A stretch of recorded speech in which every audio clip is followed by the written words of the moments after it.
Welcome to this free songwriting beginners course. During this 3-hour tutorial, you will be learning all the essentials of songwriting. If you would like to learn everything about this skill and start writing songs like a pro, head to skillademia.com and get access to the full course. Now, let's begin. Hey there guys and gals, how you doing? My name is Mauricio Vela. First of all, I want to tell you a little bit about myself. I'm a producer, I'm a singer, songwriter, I'm a guitarist as well.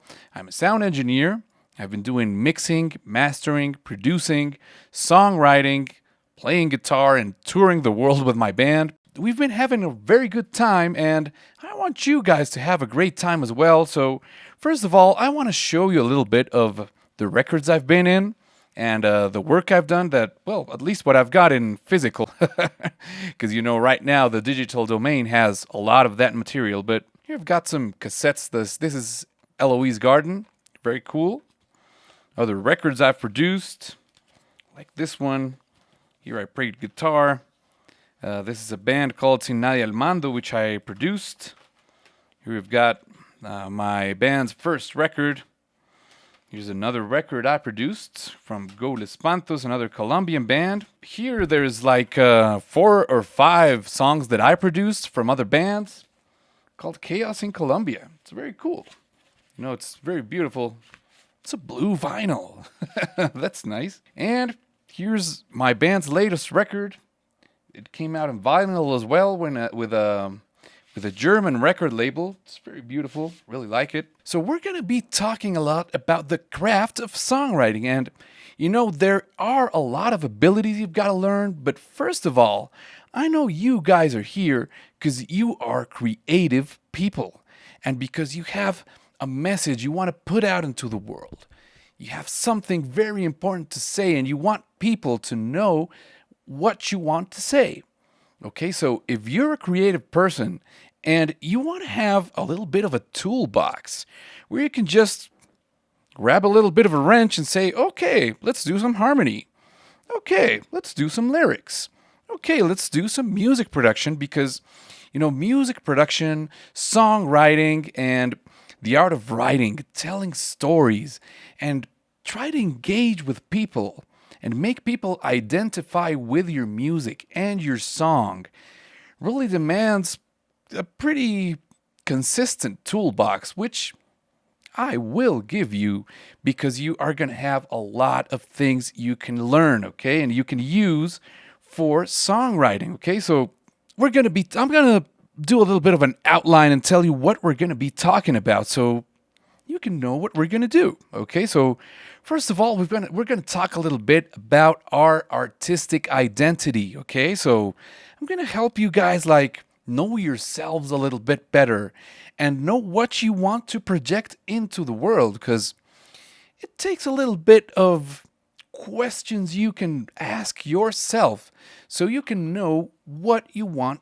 the people to know about you or what you want to project to the audience, okay? We're also going to be developing some literary and poetic skills because, poetry is a very important part of music because, as you know, if you listen to music, most music uses rhymes and uses poetry, and poetry and music have always been hand in hand. So we are going to be learning literary devices, we're going to be learning rhymes, we're going to be learning a lot of stuff about literature so we can put that in our music composing toolbox, okay? We're also going to be learning different songwriting strategies. What does that mean? Well, that means we can approach songwriting in so many different ways. Okay, so we're going to be talking about that in a little bit of a while, but it's all about finding what works best for you guys, okay? Because there are different methods for doing it. We are also going to be developing a little bit of musical language, okay? So don't be afraid. We're not going to be diving into very deep theory, but we are going to learn a little bit about harmony, chords, and these things because chord progressions and all these things that I mean, making melodies does demand a little bit of knowledge of music. So we do need to understand musical language. We need to understand a little bit of chords. We're going to learn chord progressions.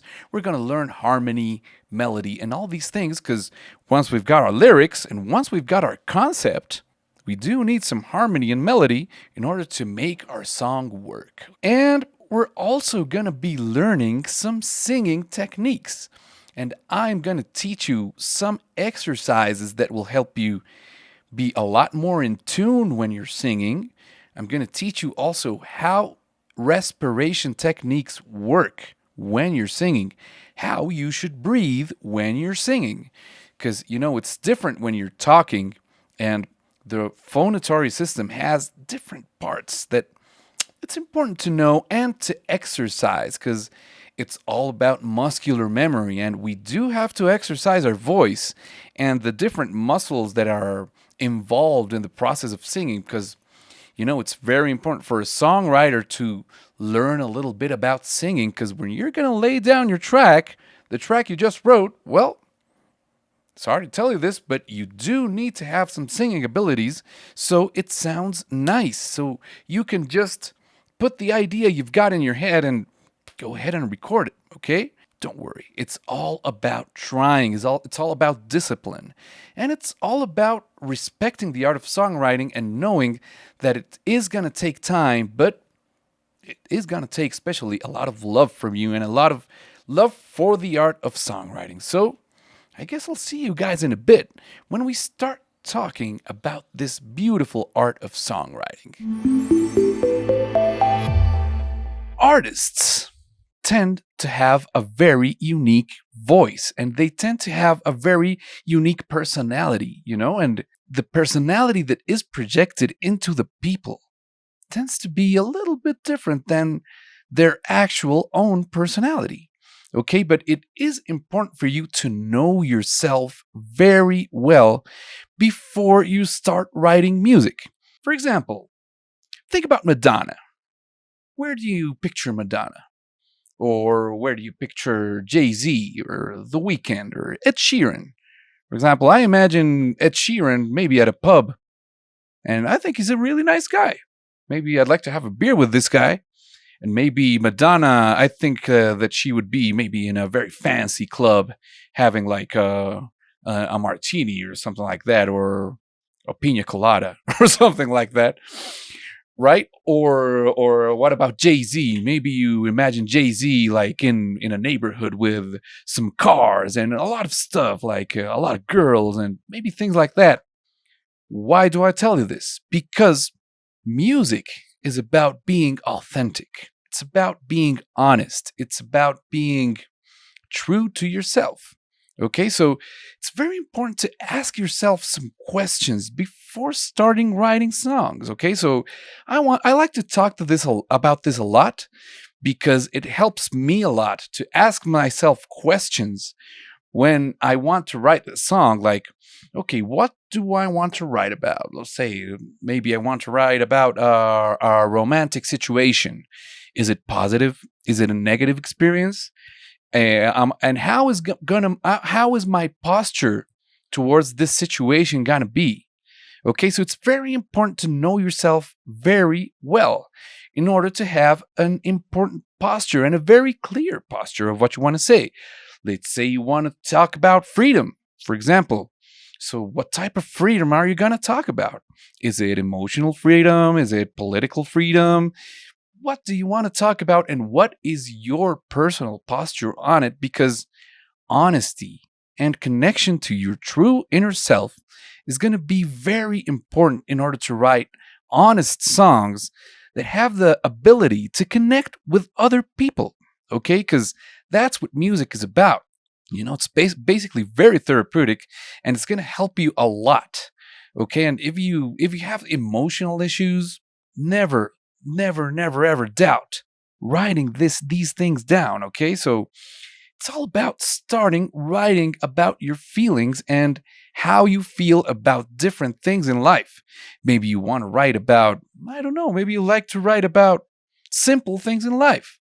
Maybe you like to write about having breakfast. Maybe you like to write about walking your dog, about there are songs about different things in life that are so simple and so beautiful. There are songs that even talk about my first day in school, for example. How was your first day in school? Do you remember that? Maybe can you remember the smell of the pencil sharpener when you sharpened your pencil? You know that smell of the graphite with the wood of your pencil and those little cones that are made out when you're sharpening your pencil? Do you remember that? Do you remember how your first day of school was? Do you remember maybe your mom making you some food for you to go to school? Do you remember, were you nervous? Were you happy? All these emotional connections are going to help you a lot in the art of songwriting because it's all about connecting with your true emotions because we're all human, and the more you connect with your own emotion, the more people are going to relate because it's going to be natural and it's going to be honest. There are a lot of things that are going to shape your personality, okay? For example, I'm going to talk a little bit about my case. I'm from Colombia. I was born in Medellin. I lived some time in England, and this makes me very particular, and this makes me have a unique personality, and everyone has its own. And my background, where I grew up, how my childhood was, all these things start shaping out personality. Okay, so think about that. Think about how that has affected you and how your personality is right now and what shaped it. What shaped your personality like that? How was your neighborhood when you were a child? Where did you grow up? I mean, remember all these things, and remember, honesty is going to bring you some great songs. What is being an artist? Basically, it's a big responsibility being an artist because you are projecting emotions into the world, and once you create a work of art, it's basically no longer yours. I'm not talking about the ownership of your work, because that is definitely yours, but it becomes part of the public domain when you publish it. Okay, so people can have different interpretations of your music. Okay, and I can think about countless cases of even, I've seen a lot of cases even where people kind of regret writing some songs because of the message they put out. And I'm going to tell you a case that has been it's been very strong, and it really shook me a lot. And it's a song called Pumped Up Kicks from Foster the People. And this song talks about the massacre of Columbine, and it's very sad, and these guys really regret publishing this song in particular, because this song became a hymn for guys who do massacres.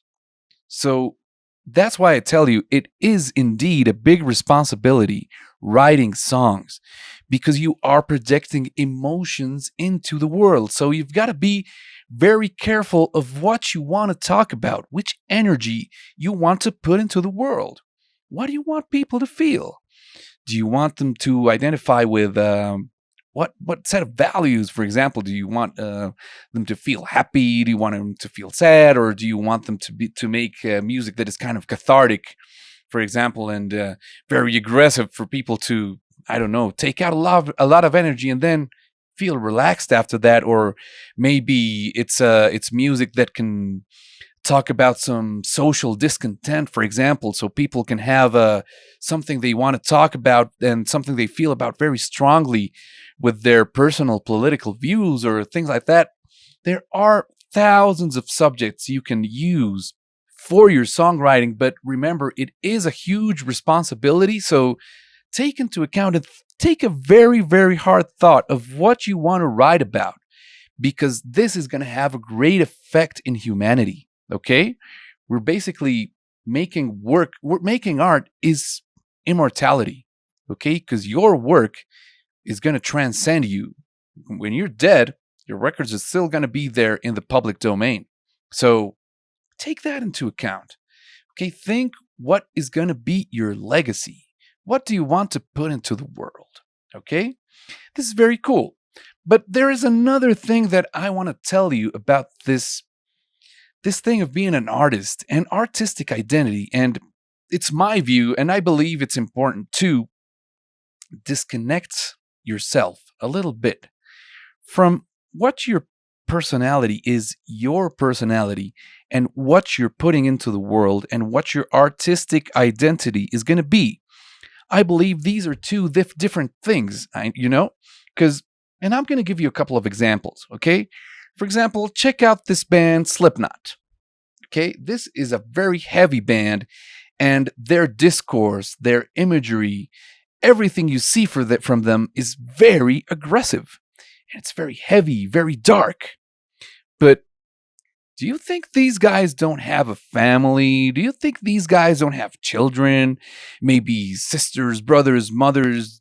I think they give their families some very nice hugs. And I think in Thanksgiving, they probably see their families and have a very nice family reunion, and they say to their mom, I love you. Okay, so that's why I tell you, I think it's very important for you to disconnect these two things, because what you project into the world is different from what you are, even though it is a projection of what you are. Okay, so it's very important to know yourself in order to know what you want to project.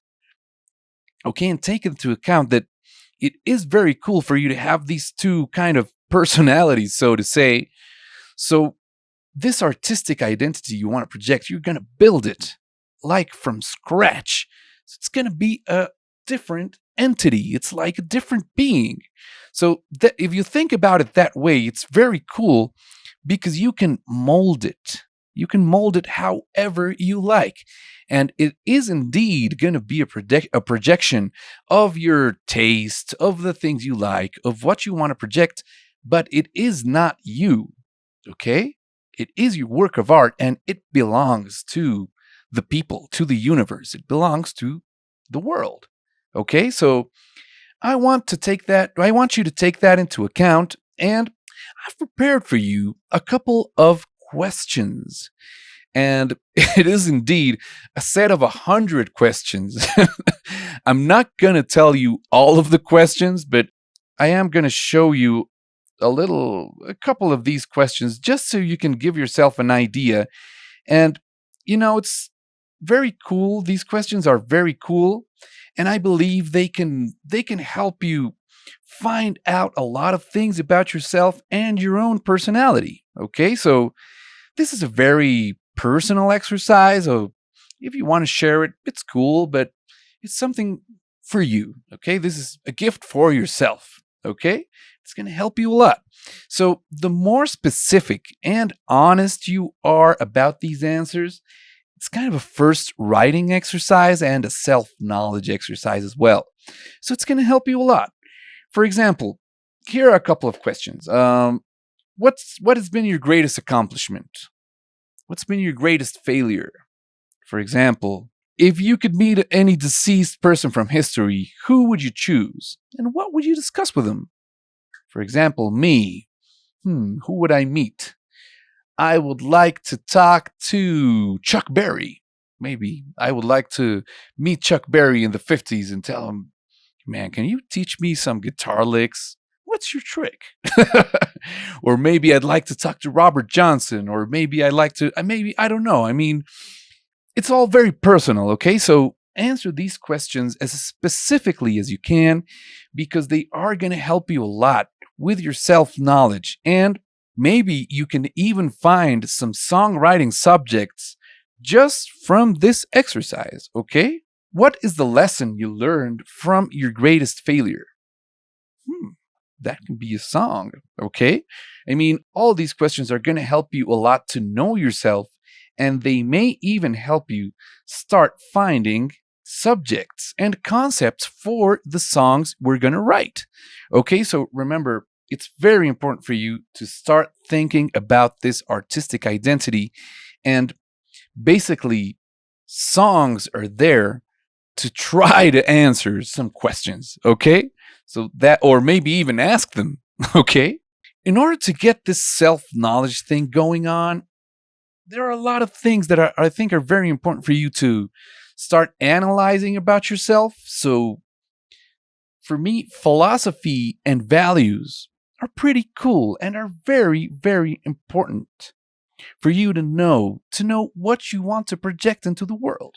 Okay, so I want you to make a little bit of an exercise after you answer these questions that are on the course materials.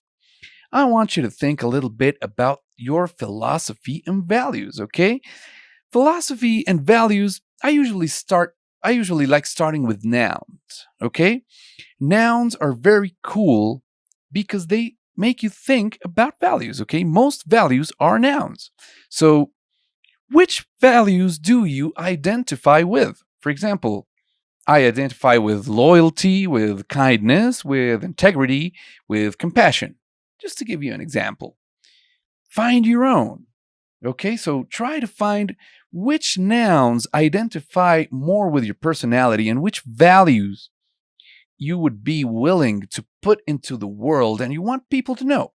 Basically, it is very important to create a philosophy for your artistic identity projection, okay? Because that's going to help you maintain like a north, it's like going to be your little compass because you're going to know when you're writing, you're going to know what you want to write about and what you want people to feel, okay? And this is going to define your artistic identity and it's going to make very solid songs, okay? So, but remember something, okay? There is a little parenthesis I want to do here. It doesn't mean that you're going to write a song specifically about loyalty or specifically about integrity or specifically about compassion. Okay, basically, these set of values, what they're going to do is going to identify your artistic identity. I can't stress enough on this. But they are going to give you a direction, okay? They're going to be kind of your moral compass for you to know what you want to write about, okay? So, philosophy and values, very important. So another important part of this songwriting and finding your voice and finding your unique artistic identity, I believe, is language, okay? So, how do you want to talk? If you want to analyze, it's very good to analyze other artists and see how they use language and what type of language do they use and what makes it so particular. Okay, for example, let's talk about rappers. For example, rappers like to use a very strong slang. Okay, they like to use a lot of streetwise words, and they like to talk about gangs and what they live and what they like to talk about and how their community speaks and how they talk. So they're gonna say a lot of words that are in that language type. For example, if you talk about pop artists maybe use other type of language. If you check out Britney Spears, you're not going to find any strong language. You're not going to find any cursing, for example. You're not going to find any strong words over there, but it's going to be all more mellow, okay? So it's important for you to know what type of language do you want to use. Do you want to use a relaxed language, like kind of semi-street language, but not so serious? Or do you want to use a very poetic and serious language? Or do you want to use something like, for example, Dua Lipa? Okay, she used a lot of, for example, this song, "God Damn, You Got Me in Love Again." She says "God damn," which is, it's basically kind of slang, but it's cool. I mean, it's not so formal, but it's not cursing, okay? So it's all about finding how you want your voice to be. So think about that language. How would you talk in an interview, for example? If I put a microphone on you and I was like, okay, tell me about your life. Tell me about your life as an artist. Tell me. How would you speak? What type of language would you use? Okay? So what I like to do with this exercise is it's kind of reverse engineering. Like it's You can imagine yourself as an artist first, and then you think about how you make your songs. Okay, but that's very cool because you can think about the image you want to project with your artistic identity. Or do you want to be aggressive like Slipknot or like hardcore bands or punk bands? Do you want to be like, oh, or do you want to be mellow? Do you want to be relaxed like Ed Sheeran? Or how do you like to express yourself? Okay, think about that. And don't worry, because we are going to be doing an exercise specifically to find out this information, okay? Another thing that's very important that I find is crucial for any artist, for any musical artist, well, actually for any artist in general, I think even painters, people who do graphic art, plastic artists, I believe that they listen to a lot of music. And they find a lot of inspiration in musical art, okay? And I believe that we as artists, as musicians, we also can draw a lot of inspiration from different types of art, okay? So we already talked a little bit about reading, but I think it's very important for us to know which are our graphical influences, okay? So I want you to let your imagination fly, okay? And I want you to think, how would your records look like? How would the artwork for your records look like? What type of drawing would you like? Is it going to be very colorful? Is it going to be black and white? What type of drawing is it? Is it like a cartoon type drawing? Is it going to be abstract type of drawing? What type of graphical art do you identify with? And I'm telling you this not just to think in the album covers, because when you're writing, when you're doing the exercise of writing, it's very important for you to have imagination and to think about imagery when you're writing. And most of the time when we're writing, we're trying to describe an image. Okay, so it's very important for you to check out different type of graphic artists that you like. So I want you to check out, and I want you to make a little bit of a list. Which are your favorite graphic artists? What's their name and what style do they paint?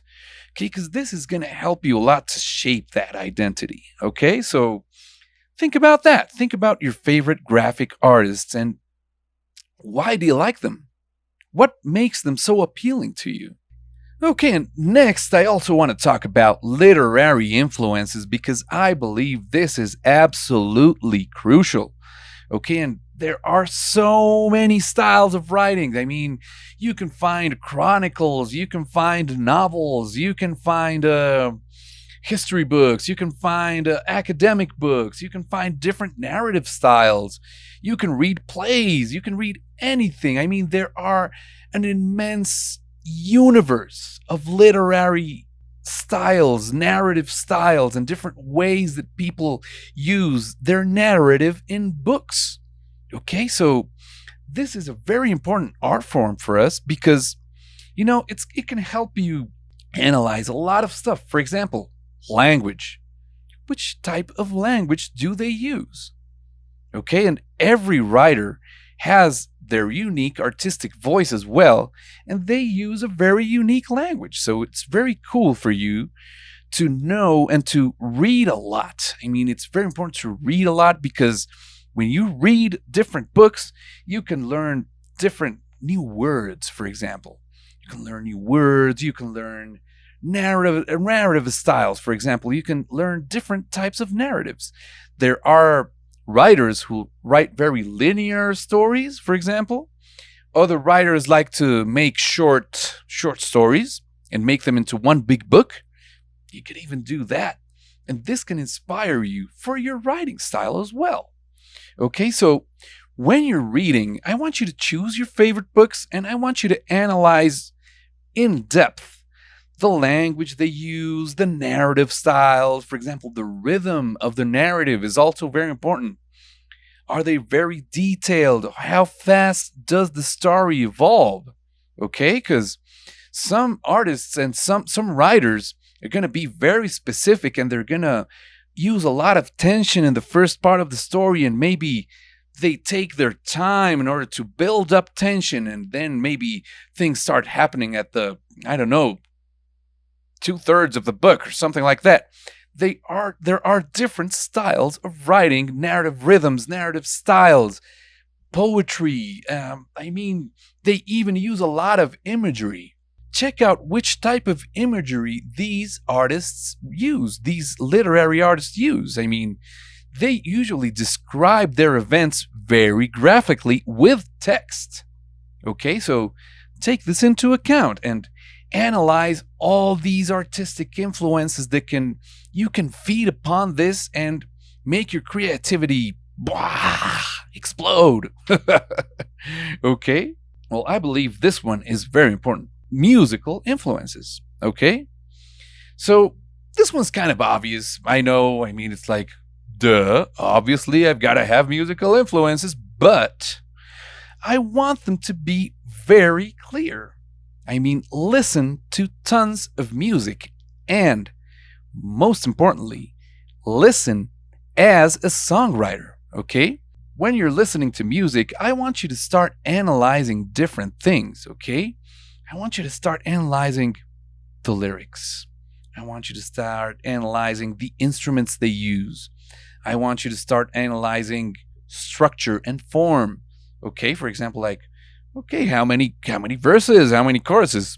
Don't worry, we're going to go in depth into that in a while. No worries. I want you to analyze your favorite musical styles and your favorite artists so you can get from them like, okay, so what do I like about this artist?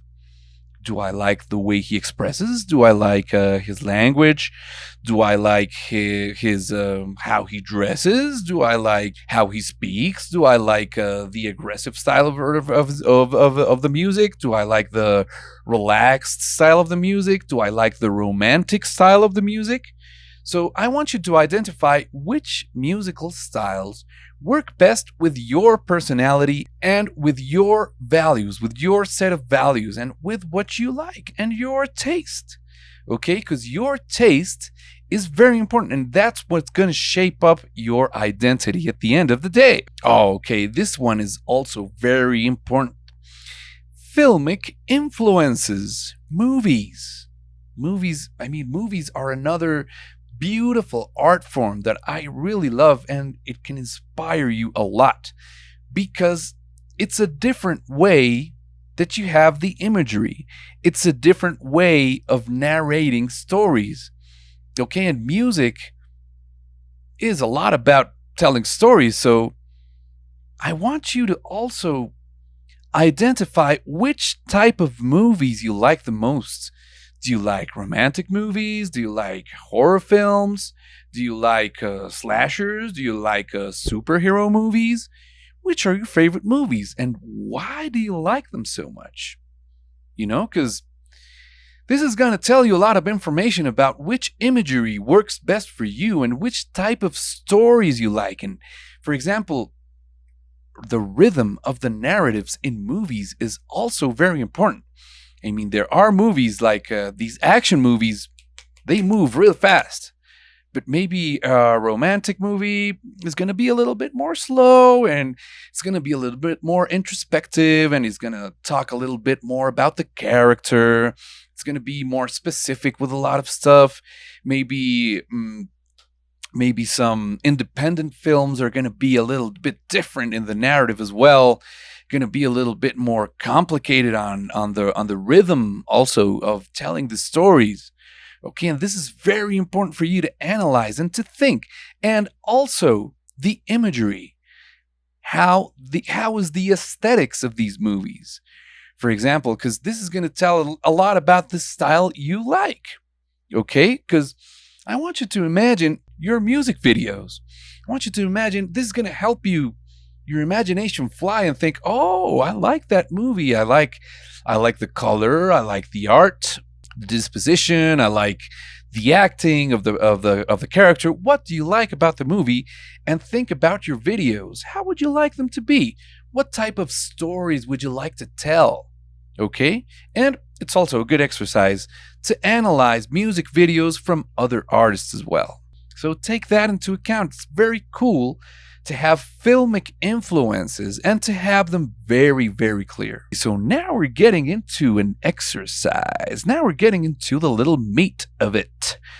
Okay, so here I've got more questions for you. You're going to say, oh, come on, more questions, man? Well, yes, man.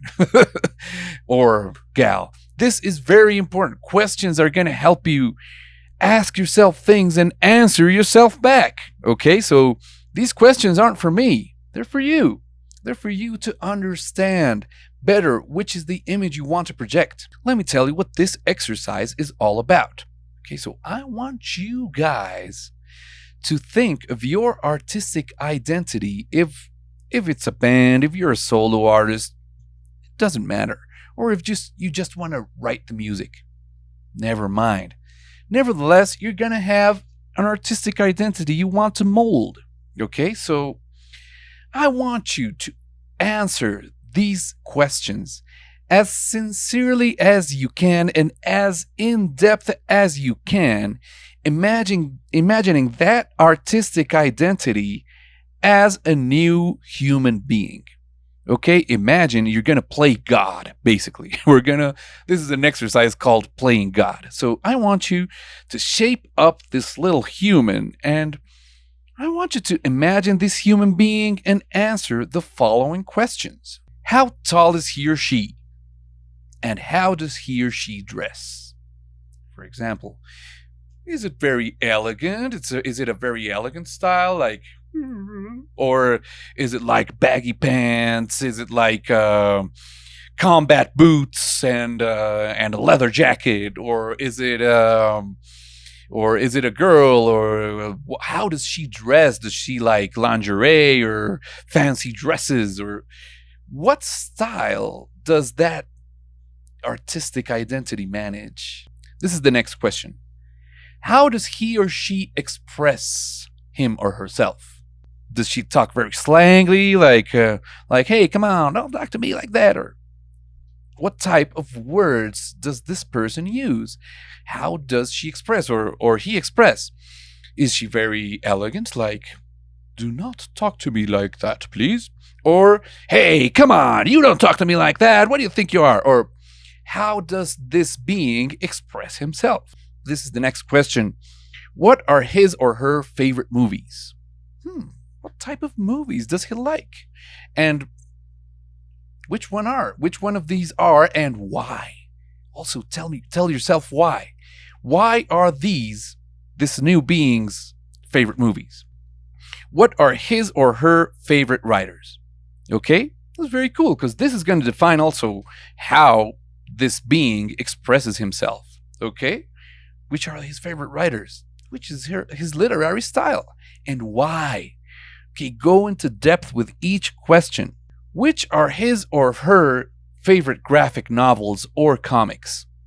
If he likes, or if he or she likes them at all. If he doesn't like them, write down he doesn't or she doesn't like comic books. He or she hates young people. For example, just to give an example, okay? Here's the next question. Which are his or her favorite graphic or pictorial artists? What type of artists does she like or he like? Does he like artists like Picasso? Does he like artists like Bosco? Does he like artists like Frida Kahlo? Which artists does he like? And it's going to be very cool because then you're going to start shaping this into a new being. Like, oh, check it out. Nice to meet you. Which are his or her favorite musical artists? You gotta know, because this is gonna give this new being its musical style. Okay? It's gonna be very cool for you. Which animal identifies this new being? Is it a tiger because it's very aggressive? Or is it a kitty cat because it's very cool, very cute? Or is it what type of animal does this new being identify with according to its personality? Okay? Animals have some very specific personalities. For example, elephants are very quiet and very relaxed and have very good memory. Okay? So think about that. Here's another one that's very important. What values does he or she believe in? What values does she identify or he identify with? Okay, does he believe in freedom of speech? Does he believe in animal rights? What does he defend? What are the causes that most move his soul and his heart? Next question. I want you to describe the personality of this new being with adjectives. Okay? So tell me, is he active? Is he passive? Is he aggressive? Is he or she aggressive? What type of personality? Which adjectives would you use to describe the personality of this new being? Here's the next exercise. I want you to analyze the following color chart we've got right here. And I want you guys or gals, to check out here in this diagram, we've got different colors, and we've also got the emotion that each one of these colors represent. Because colors indeed do represent emotions, okay? And this is going to be very cool because it's not going to help you only identify the identity of this new being, which is your artist you want to project, but it's also going to help you even think about the graphic identity when you want to make some artwork or you want to make a logo. So you're going to know, okay, these colors are important because they express these emotions. For example, red is a color which expresses excitement, it expresses strength, love, energy, for example. All these identify with red, with the color red. For example, orange. Orange is more about confidence, success, bravery, sociability. It's more these types of emotions. What about yellow? Yellow is a little bit more about creativity, about happiness, about warmth, about cheer. It's a more cheerful color. It's different. What about green? Green is more about nature, about healing, about fresh things, about quality. Okay, so each color expresses something different. What about blue? Blue, for example, is more peaceful, or about trust, or about loyalty, and it's a little bit more serious, okay? What about pink? Pink is all about compassion, sincerity, sophistication, being sweet, or femininity as well. It's very cool. What about purple? Purple is a color that has a lot more about luxury, spirituality, royalty, and even ambition. Okay? What about brown? Brown is a color that's, it's more rugged, more about you can think a little bit more about the countryside, for example. It's a little bit more simple. It also gives you something like trustworthy, for example, when you see brown. And what about black? Black is more about formality. It's also very dramatic. It's sophisticated. It also gives you a feeling of security. What about white? White expresses cleanliness. It expresses simplicity. It expresses innocence, honesty. Okay, so think about which set of colors, choose 2 or 3 colors that can identify with this new being. Okay, and it's going to help you organize and identify and pinpoint a lot better which emotions you want to express and how you're going to express yourself. And I guess I'll see you guys in the next lesson.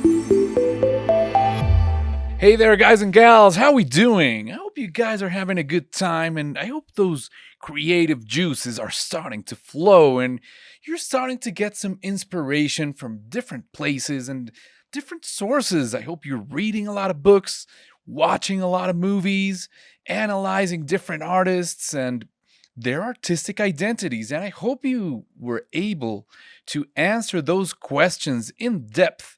And I hope you know yourself a lot better.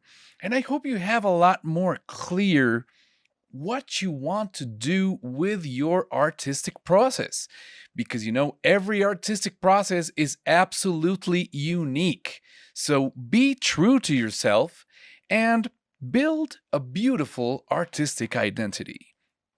Okay, so now that we have our artistic identity a lot clearer, and we know who we are and we know what we want to put out into the world, now I believe it is time to start thinking about, okay, now I want to write some songs. I want to know what I have to do to write a song.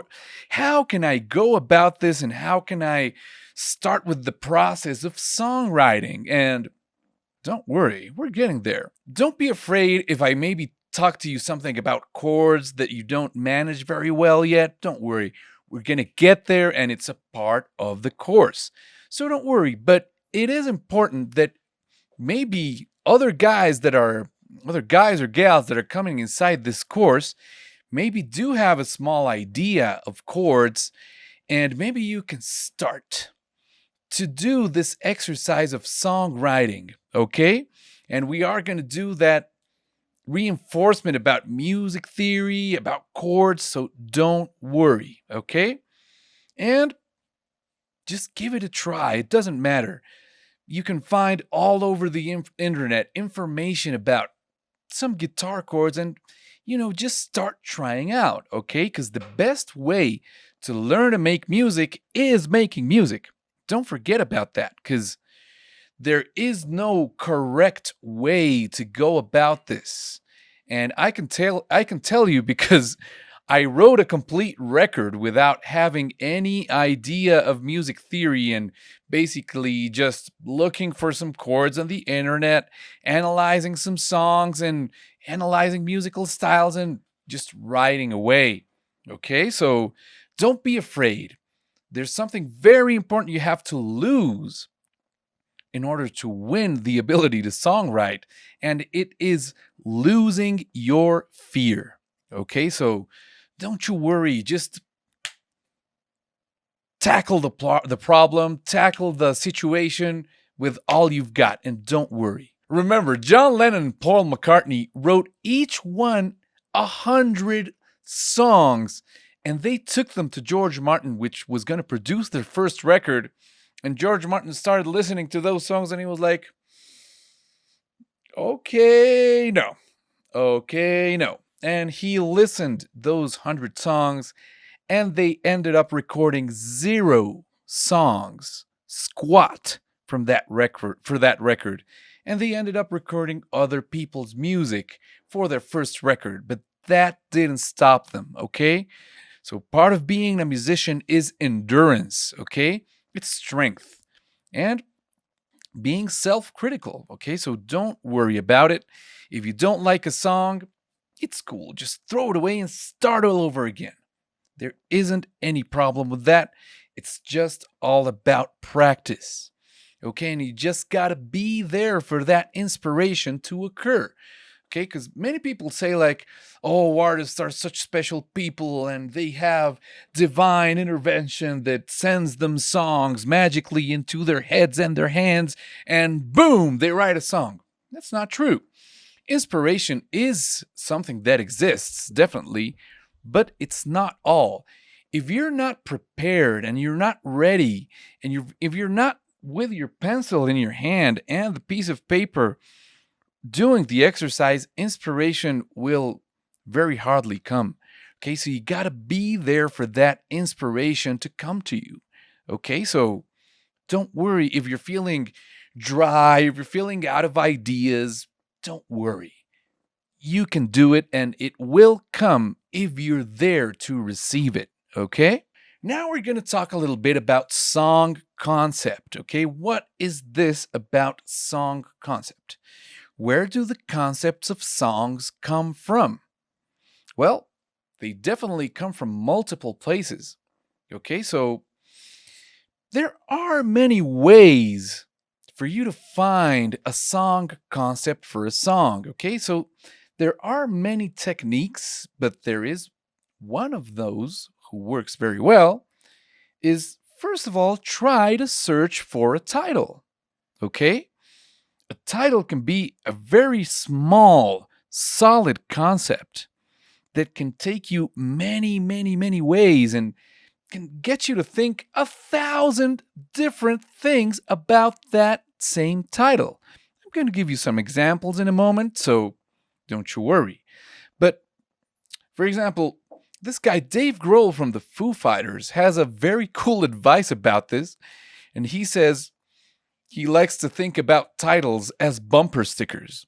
Okay, so basically he likes to think like the title as the chorus of the song and as the main concept of it, but he basically says that bumper stickers tend to be very solid concepts in very few words. Okay, so that's a very nice way to look at it, starting by the title. So once you have a title, this title can start giving you a concept, which the concept is different from the title because the concept is going to give you a narrower focus on the title of the song.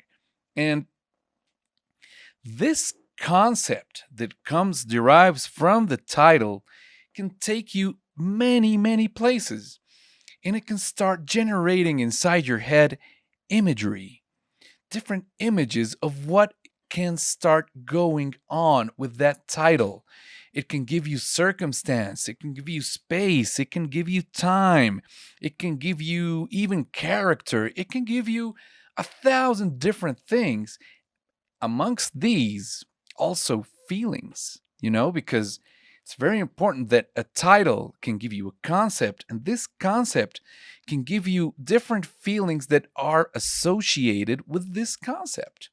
Okay, so this is very cool because these feelings and these images are going to start shaping up something that's very important, that is your unique approach to the concept.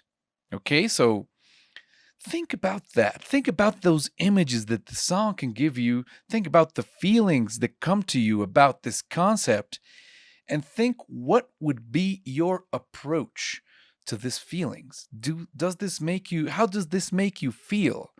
How would you like to approach these feelings and these images?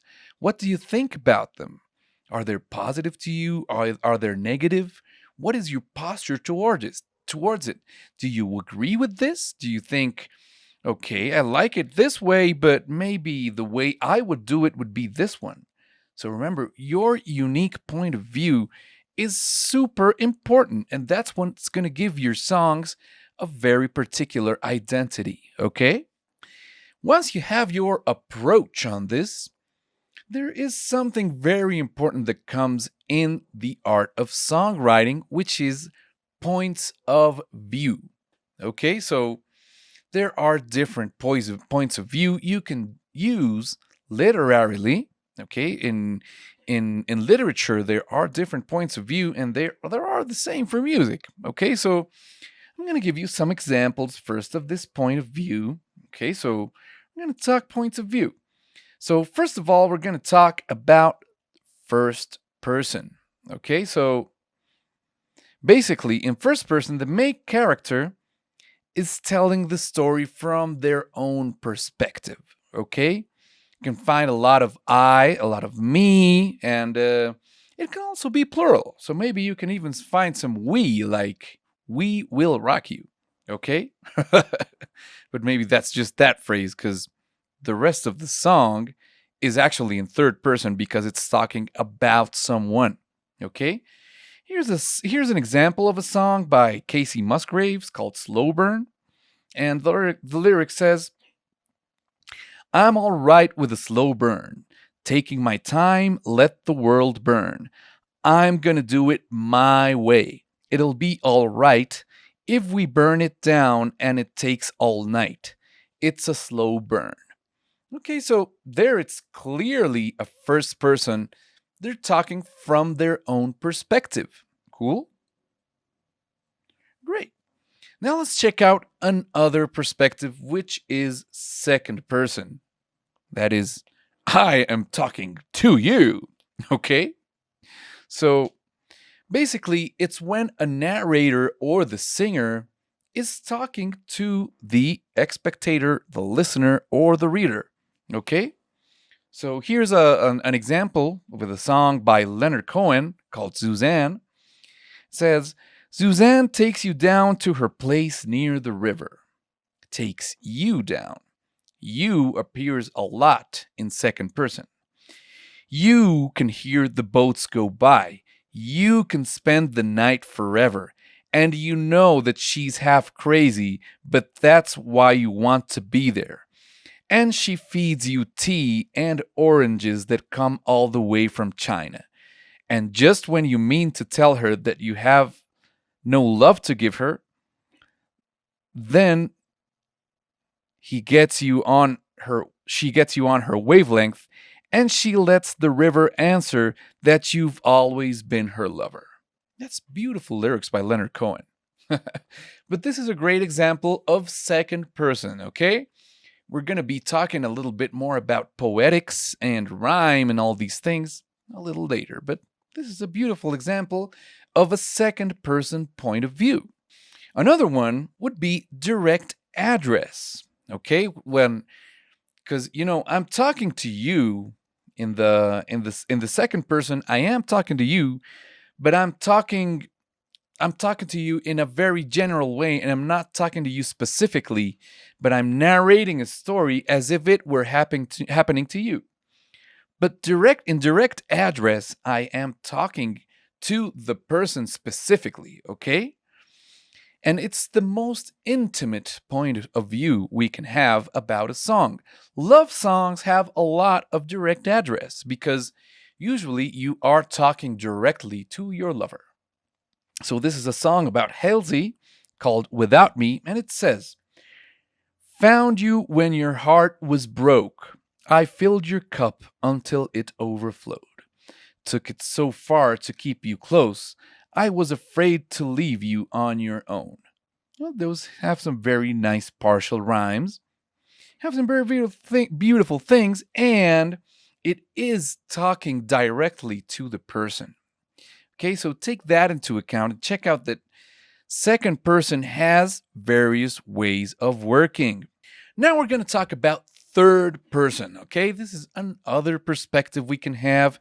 And basically, there's an external narrator telling the story, but he's talking about, it's like you're talking about that guy and you're pointing your finger on that person, okay? So, for example, there's a lot of he, a lot of she, a lot of it, a lot of they.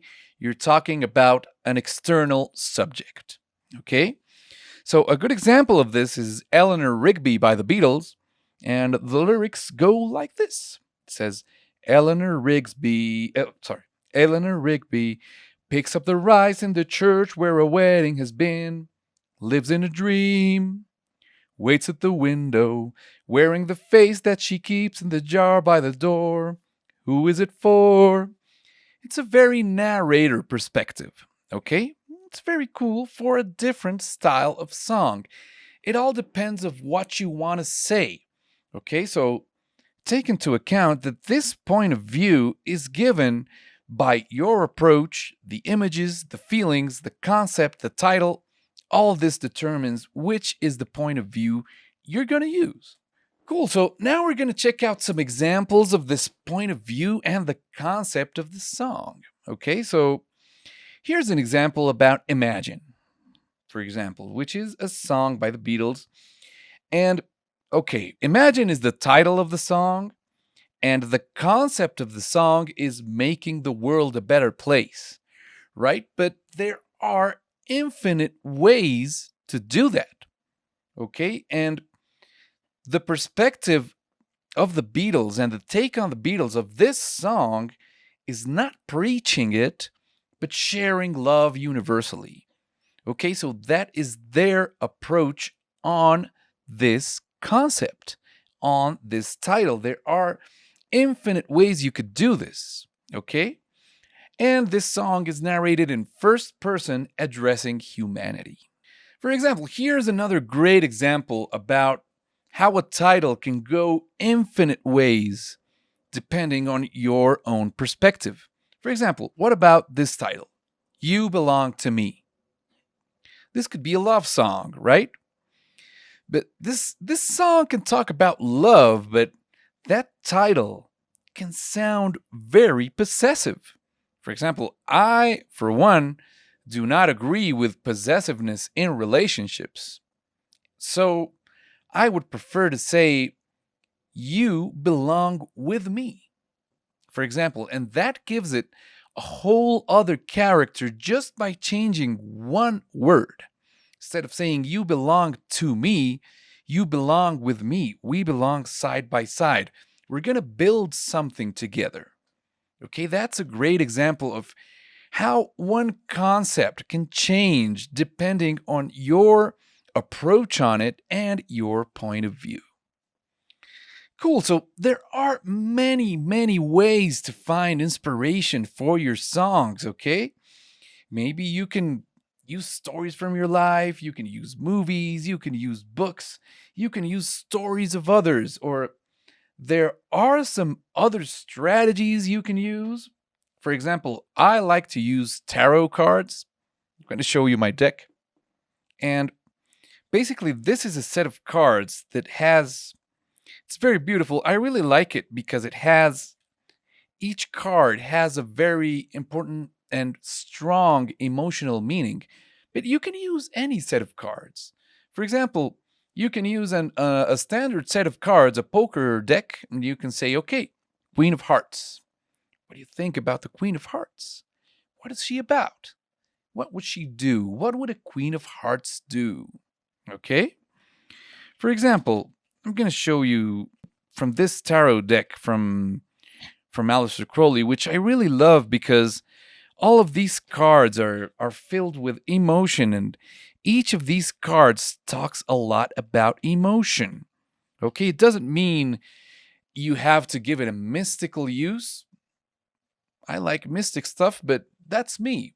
Remember, songwriting is about your own personality. Okay, so for example, the truce card. This is called truce. And in tarot, basically, when you have swords, this is the Four of Swords, which means the truce. Swords usually talk about things that are thought or said. So, for example, in all tarots, you have swords, you have hearts, you have different types of cards, and basically, here, this card of the truce is swords. Okay, and swords usually address subjects that are said or subjects that are dealing with things that you think. Okay, so that's why this card is called the truce. Or for example, this other card is called cruelty. Okay, and this is the Nine of Swords. And for example, you have other types of cards which are the major arcana, like for example, this one.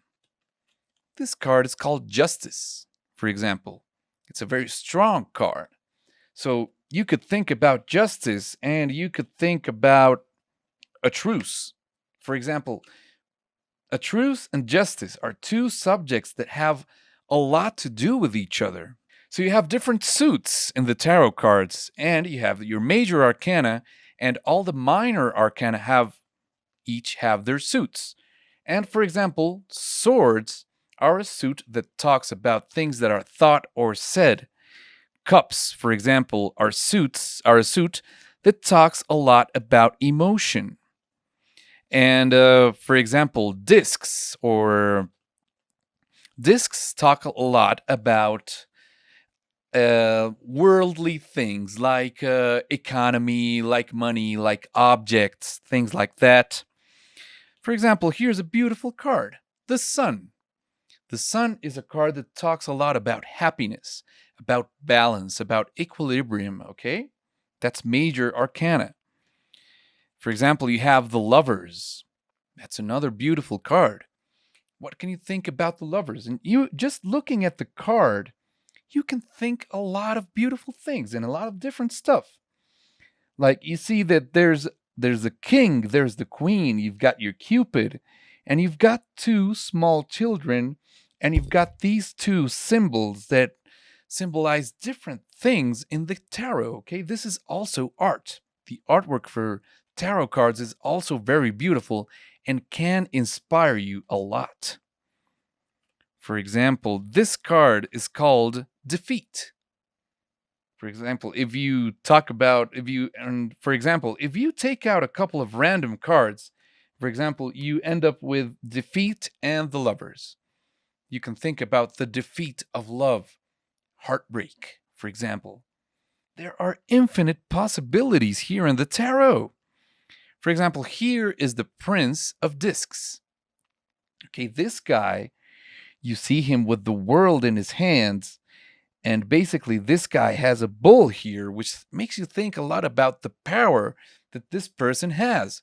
So you can think a lot about a person, you can think about a person with a lot of power. And you can associate that with another card. Okay, so this, for example, this card is called the Ten of Wands, and it's called oppression.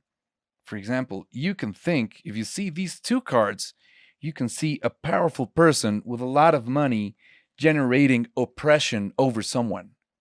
See, so for example, wands talk a lot about action, about things that occur, things that are done. Okay. Cups, for example, talk a lot about emotion. And for example, here is another example of discs. Okay, discs. This card is a 10 of discs, and it's called wealth. Okay, so as I said, discs talk about economy a lot and worldly things. For example, here is another major arcana, which is the priestess.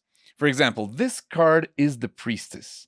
And you can see that it's a very solemn card. And you can see that the colors tell you a lot. And you see that it's a person with a lot of spiritual power. For example, there are tons of cards here that are very beautiful and that can give you a lot of information. For example, here's cups that talk about emotion. For example, this 7 of cups talks about corruption. And you can see the symbolism in the card, and it tells you a different emotion. For example, 2 of cups, love, balance, equilibrium, balanced love, balanced emotion. Okay, for example, here's the 5 of cups, which is different, deception. Okay, you can find a lot of information here. So this is just one of the methods you can use to find inspiration and to find different ways to start a story. Okay, you can find characters, emotions, different sort of stuff. It's beautiful. So this is just one of the ways you can start writing stories. It's just one of the methods that exist. I'm just giving you some clues that you can help yourself from to find inspiration. For example, this is another source of inspiration for me.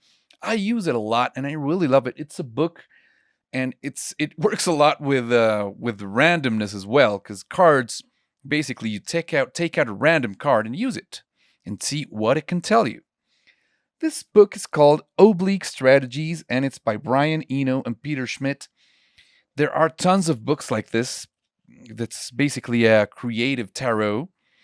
And this Oblique Strategies was written for David Bowie. Brian Eno did it when he was recording we was producing a record for David Bowie. And David Bowie was very concerned because, in that time, these artists went to the recording studios to create their records, to compose, to write.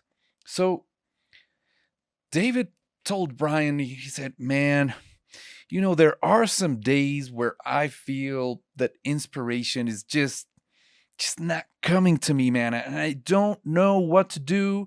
Or I start writing the song and I get to some point, but I just can't seem to go through with the idea. So he made up this, it's basically a list of very short phrases, and you can even do your own. This has different phrases, and what you do is the art of randomness and let the universe talk to you. So you basically put out a page, and I'm just going to give you an example and see what phrase we have over here. Humanize something free of mistakes. What does that make you think? What does that make you feel? What does it say to you about the musical idea you're trying to obtain? Let's check out another one. Okay, this is a cool one. When in doubt, if you have two options, choose both. It's just different phrases that trigger emotions and that trigger different thoughts in your head. And this is very cool because it's going to let you be super creative and not get stuck. It's going to help you get out of that creative rut and continue. And remember, it's all about exercise. For example, here's another one. What mistakes did you make last time? Okay, so that's pretty cool. So maybe what you could think is, okay, what mistakes did I make last time? Should I make that mistake again? Or should I not make that mistake again? It's all up to you. It just opens up your creative possibilities, okay? So think about that and find your own strategies for looking for stories, for looking for different places to write from, different concepts, different ideas. Hi there! Congrats on getting this far! I hope you're enjoying this tutorial and already see awesome results. If you want to check out the extended version of the course, go to skillademia.com, where you will find the full beginner to advanced songwriting course with more than 20 lectures and many more techniques to learn. Now, let's continue. Hey there, guys and gals. Welcome back. Well, this chapter is very cool. There are some abilities that are pretty important for this little chapter, but I'm going to go ahead and just lay it on you because maybe you do have a little bit of knowledge of chords.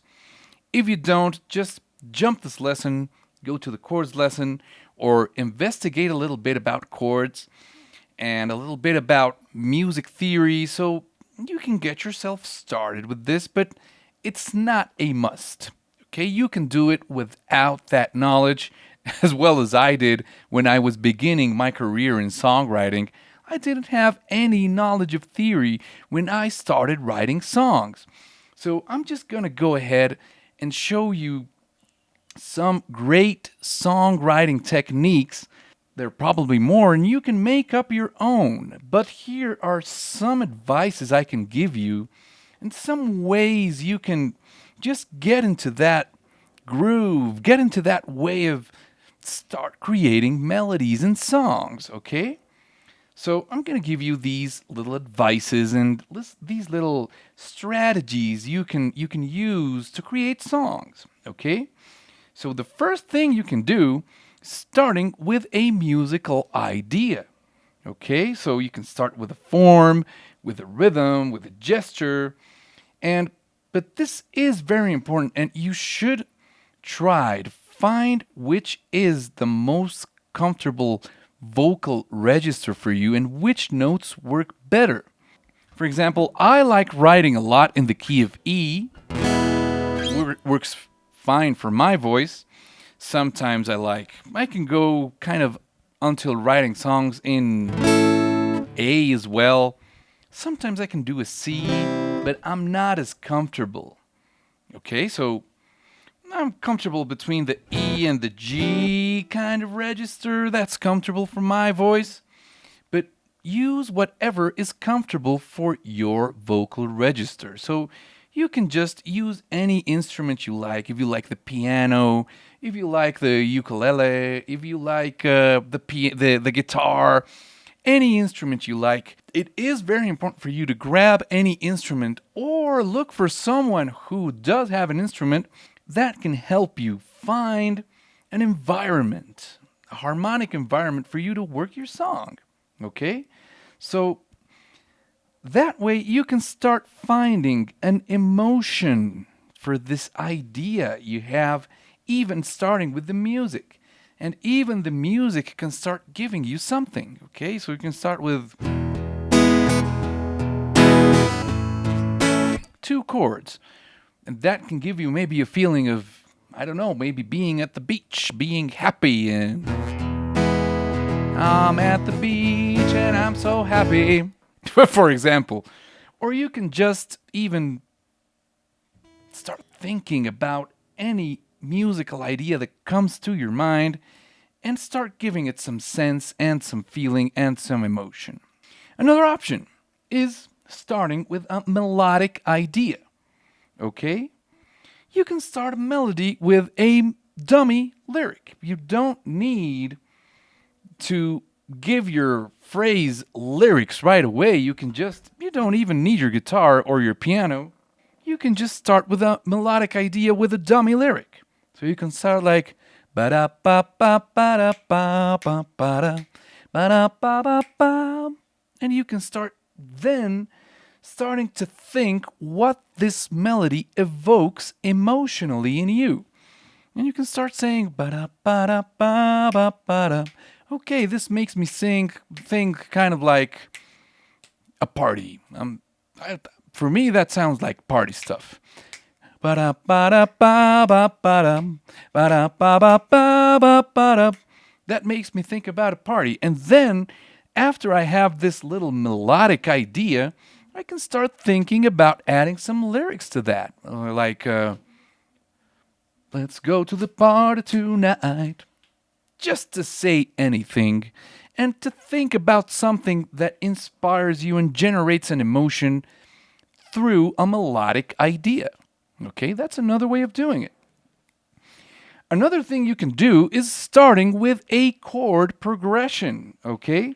This is going to provide you a tonal environment, right? And ideas and feelings and emotions thrive and work very well in a tonal environment. I'll give you a little example. I'm just going to go ahead and throw 3 chords over here.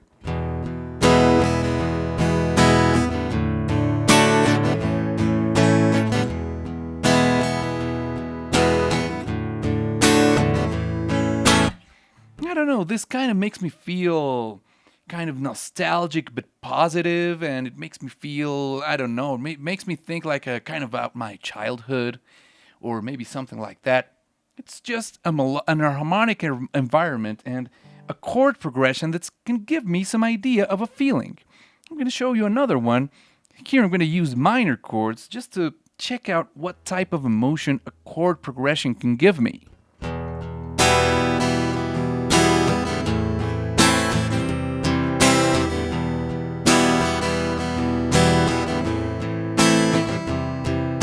This is kind of a sad, nostalgic chord progression for me, and maybe it makes me think about something kind of sad, maybe heartbreak or maybe a social problem. It can start giving me a north, an emotional north, where my ideas can just start flying away, okay? And remember, there are thousands of techniques that can help you to think about ideas of what to sing about. Okay, so there's another way of getting into the creative groove and into the creative sense of making a song, and it's riffs. So what is a riff? Simple. Basically, it's an accompaniment figure that use a repetitive rhythmical figure, and this can start making you think about stuff. For example, what about this song, Satisfaction by the Rolling Stones? That's a great example of a riff that can inspire a song. Basically, the song is built around this riff.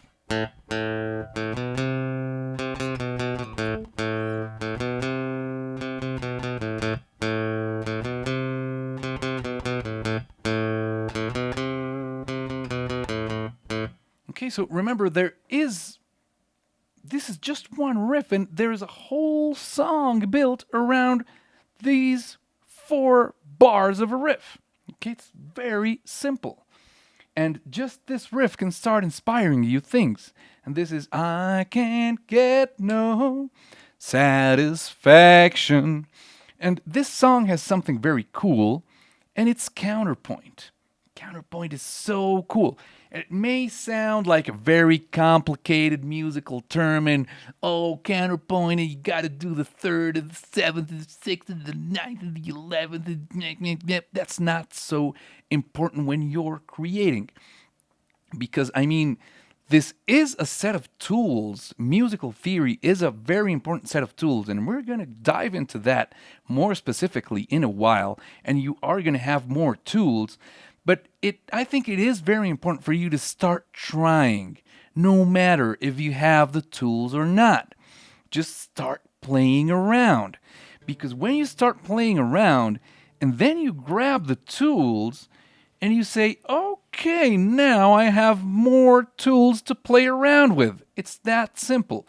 You don't have to be Beethoven or Rachmaninoff or, I don't know, Joe Satriani to be a super virtuoso in your instrument and have a ton of books of music theory in your head to begin songwriting. As I told you, I had very little knowledge of music when I started writing songs. So it's all about what you like, and it's all about finding your style and trying different things, okay? So this is all about riffs, and this has something very cool that's called counterpoint. Sorry if I lost myself a little bit in the emotion that happens to me, but it's cool. So this song has something very nice about counterpoint, and it's this. I'm in my car. So basically, counterpoint is the interaction of different instruments or the vocals with the instruments and how that works one with another. So think about that interaction a little bit before you start singing, and think how the melodies you're going to do are going to work with the riff. And this one is very important. My next advice for songwriting, I think it's so cool to collaborate. Okay, so basically it's important for you to be conscious of your abilities as a songwriter. Do you think you do better writing lyrics? Do you think you do better doing harmonies, maybe doing beats, maybe doing synth work, and you do some very cool melodies, very cool harmonies, or you write great lyrics, but you're not so good at making harmonies? That's why I tell you it's so important to find what you're best at, because when you collaborate with someone else, you can find a great complement for your abilities, right? So basically, if you're good at lyrics, then you can find a guitarist who maybe does better with harmonies and understands a little bit about chord progressions a little better, and you can do it just fine. And you can just write the lyrics and start writing over what the other person gives you. Okay, and this is very cool, and it's going to be such a great, beautiful compliment you can do. Okay, so everything you do in collaboration is going to be constructive, and it's going to be great. And all the same, collaboration doesn't work for everybody. Doesn't mean everybody is made for doing collaborations with people. Some people do better writing on their own. So these people tend to have a necessity to learn more about harmony and, build up a big set of abilities in order to make good music and to do good songwriting. So I'm going to leave you with an exercise, which is very cool, and I hope this helps you a lot. Again, remember, music is about discipline a lot, so you got to be up to the challenge and be willing to write something every day. So here we go. So first of all, you're going to think about 3 titles for a song per day. Okay, think about concepts, think about catchy phrases, listen to conversations of people. What are people talking about nowadays? Maybe listen overhear conversations of people, and that can give you a lot of titles or concepts for songs. So have your antennas ready for what is happening around you so you can identify 3 titles or concepts per day. The next one, exercise oral imagination. This is very, very cool, okay? Try to imagine musical phrases. try scat, for example. Scatting. That was what I was doing with dummy lyrics. Right?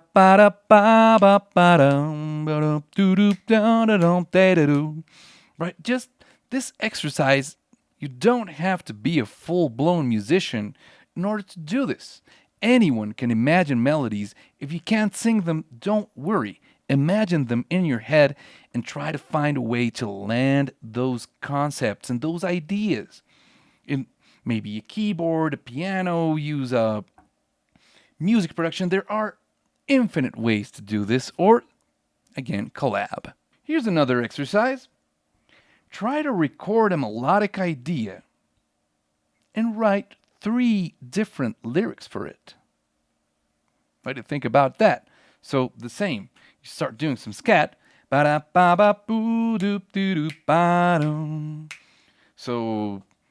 I went to the supermarket the other day. And then you can say like,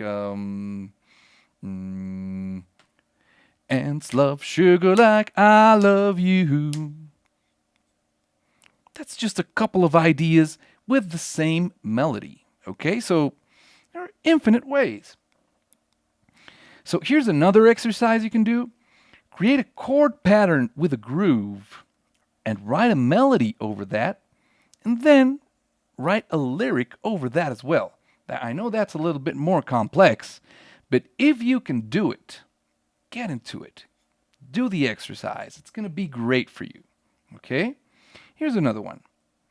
Use music production to lay down an idea. If you have no idea about music production, there are tons of free apps you can use for music production, and they are super easy to use. You've got GarageBand, you got BandLab, you got Reaper, you got tons of even free software. You can use Pro Tools First, for example, is free as well. There are tons of digital audio workstations that are super simple to use, and they are even free. So give it a shot. Download it into your computer or your cell phone and start exercising this, because nowadays, with the technology we have, we can't let that go to waste. It's a great tool. And every day, songwriters are using these resources more and more. So dive into that music production and use it as a tool for creativity. So don't look at music production as, okay, so you got decibels, and you got your gain, and you got your volume. Bah, don't think about that right now. If you're not super keen on this, if you're not super good at these tech things, just dive into it. And believe me, intuitively, you're gonna do great. Okay? Now, here's another one. Read a lot. Read a lot. And try to write down language and imagery that is used in these books and that you like. Okay? Because every writer uses different types of language. So read a lot of books and start to take out colorful language that you say like, wow, I kind of like this word. I like how he writes this. I like how this writer describes the situation. I like how he describes places, smells. I like how he describes rain or something like that. So check it out. So try to write down that colorful language, and it's going to expand your vocabulary as well. Here's another one. Write every day. You have to write every day. Every darn day you got to write something. Okay? And try also to listen actively. There are 2 ways of listening. You can listen passively, which is like when you go to a bar or when you go to a restaurant and you're talking with someone and you got some background music over there and you're yakety, yakety, yakety, yakety, and the music is over there and it's just background music. Well, active listening is different. Okay, start to listen to how people write their songs. Okay, and try to listen. Okay, so he's using this type of language, he's using this type of chords, he's using this type of song structure, he's doing these types of melodies. Try to be an active listener. and you have to start listening like a songwriter that you are. And the other one is try different approaches to songwriting. We already gave you a couple of pointers of how you can approach songwriting. Try different stuff. There are different ways of writing. And the other one is search for collaboration. If you don't have a friend which plays music or which has a musical talent, don't worry. There are tons of platforms that have a pool of musicians that are searching for the same as you. They are searching for people to collaborate with. Okay, so here I've got a couple of links. We've got there's a platform called Splice where you can collab with other people. There's another one called Vocalizer. There's Compose. You got Pro Collabs. You've got Melboss. You got Soundtrap. You got BandLab. All these platforms work great for collabing with other artists who are just like you, searching for someone to make music with, okay? And it's gonna be a great exercise for you, okay? See you guys in the next one. Hey there, guys and gals, and welcome back to the songwriting course. Hope you've been having a good time. So right now we're gonna start with a concept called song mapping. Because, basically what we're going to do in this chapter is going to start analyzing different types of songs and different ways that songs have been written throughout time. There have been some ways of typifying kind of what types of songs exist. It doesn't mean that all songs obey the same structure, but there are some generalities that are going to help you think about these structures a lot smarter and with a lot more knowledge, so you can start thinking about how you're going to map your song.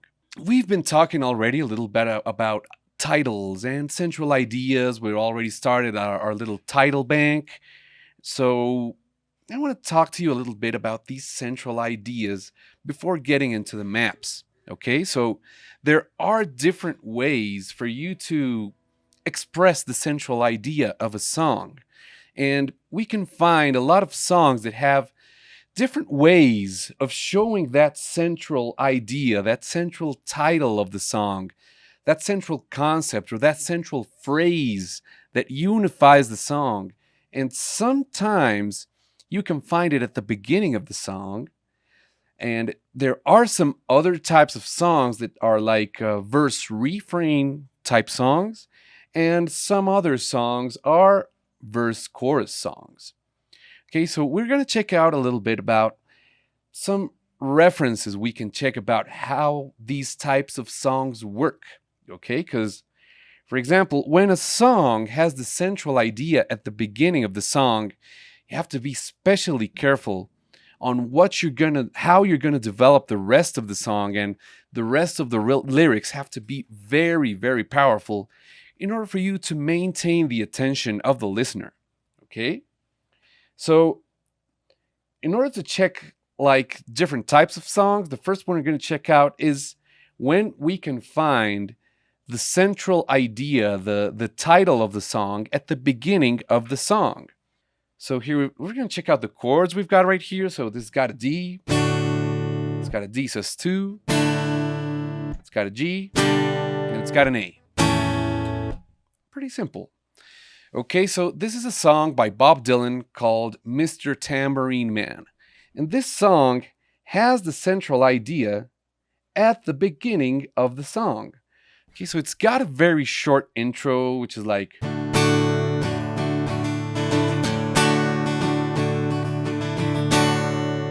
Then we're going straight into the chorus of the song, which means we have the central idea right away at the beginning of the song. Okay? So basically, after this short intro, Bob Dylan starts, "Hey, Mr. Tambourine Man, play a song for me. I'm not sleepy and there is no place I'm going to. Hey, Mr. Tambourine Man, play a song for me. In the jingle jangle morning I come following you." Then he goes into the verse. "Though I know the evening His empire has returned into sand, vanished from my hand, left me blindly here to stand, but still not sleeping. My weariness amazes me, I'm branded on my feet. I have no one to meet, and the ancient empty street too deep for dreaming. Back to the chorus. Hey, Mr. Tambourine Man, play a song for me. And so on.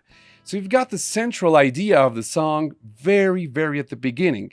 So if you check it out, the lyrics that come right after this are very powerful, and each one of these ideas expresses a different thing, and each verse is telling you something different about this story about Mr. Tambourine Man. Okay? So we're going to be checking out in a while how we're going to do to make these ideas flow naturally, and these verses have to have a very conscious order of being and of working, like any book, like any movie. Now let's check another type of song structure we've got here, which is verse refrain. Okay, these songs don't tend to have a chorus. Okay, this is a song by Elvis Presley called "Can't Help Falling in Love with You." Okay, and if you check it out, actually there's not much of a chorus in this song, but all the verses end the same way. And this is a verse refrain type song. Wise men say only fools rush in, but I can't help falling in love with you. And then the next part of the verse is again, shall I stay? Would it be a sin? And the refrain, if I can't help falling in love with you. So that's a very beautiful way of showing you a refrain, where you have a different structure for every verse, but they all end the same way. Okay, so you have an idea, a refrain, another idea, a refrain. Pretty simple. But that's another way you can build a song and those lyrics. Okay? Now we're going to check another type of structure, which is one of the most common.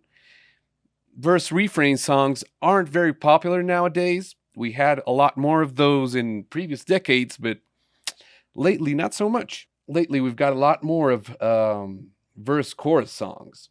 So this is an example of a verse chorus structure, which is pretty simple. And this is "Smoke on the Water" by Deep Purple. And we all came into Montreux, Lake Geneva shoreline, to make records in a mobile. We didn't have much time. Frank Zappa and the Mothers were the place around, but some stupid with a flare gun burned the place to the ground. There's the chorus. Smoke on the water and fire in the sky. Smoke on the water. Then you got the riff of the song, okay? So this is a very common structure, and then you've got more verses, more choruses, and a little bit of a solo, which would nowadays be kind of a bridge. You don't find a lot of songs with solos nowadays, strangely. It's a lot more common nowadays to find a bridge with a different type of lyric, but we're going to dig into that in a while. Okay, so these are three basic, very basic types of songs we have. Okay, so now I'm gonna just lose the guitar for a sec. And now we're gonna talk a little bit about song mapping. Okay, so this all here is a very cool and very useful concept, about doing a map for a song, okay? So this is going to help you a lot because it's going to take you from a very big concept to having a very global structure of how you want the structure of your song to be, and then start going to the specifics of actually writing the verses and the choruses and all the concept of the idea, okay? So the first way, this is a very conceptual type of writing, and it's very cool because when you start actually writing the song, you already know what you want to say and where you want to say it. Okay, so that's very cool. Let's check it out. So here's a little bit of an example where you got a first verse, you got a first idea, then you got a chorus where you got the title of the song or the main concept, then you got a second verse with a second idea, then you got another chorus that has the title again, and then you got a bridge with the third idea and a third chorus, which again has the title. Okay? This is very basic structure. But doing song maps actually has some very, very cool advantages, okay? Because it's going to give you a lot of focus when you're writing, because you know exactly where you're headed. And that's what maps do, right? So it tells you where you want to start and where you want to end the song. What's going to be the punchline? What's going to be the payoff for the listener? Okay, so what you going to give the listener at the end, and which information are you going to give at the beginning? Okay, there are different types of ways of giving that information. Okay, and it can also stop you from finding those titles which don't flow very easily, and maybe sometimes you got a big idea about a song and, I want to write a song about giant cucumbers from outer space, but maybe it's hard to develop that story. Okay, so it's going to help you filter out those ideas which aren't very easy to develop, so you can go into ideas that are easy and fast to develop and more honest, basically, okay? And easier, and you're not going to find ideas that are so complicated to develop, and that's going to make you a better and a faster writer. And it's also going to stop you from wasting time on stale ideas which don't go anywhere. Like, oh man, what else am I going to write about this? So it's going to help your brain start filtering out which types of ideas work best for a song. And it's also going to give you like a sort of template to work on, right? So you can start thinking, okay, I've got verse, chorus, bridge, chorus, for example. Or if you want to do the bridge somewhere else, remember, all these are concepts, but there are no rules in songwriting. It's all about honesty and what you want to do. But I'm just going to give you some ideas which are going to help you find your own way of doing it. Basically, when you have a title for your song, when you already have a title and a main concept you want to start working on, there are different ways you can change how you're viewing this title. And this is going to give you different ways to approach it, right? And you can do this by the point of view, which we already talked about a little bit. You can also think about the tense or the time you're telling it in.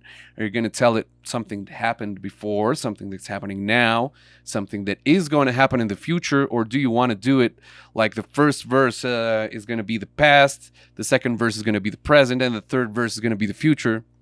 It's just a way of looking at it, right? You can change chord progressions, you can change the position of the verses, and that happens a lot, because when you start getting your concepts and you start writing your verses, then you're going to find that,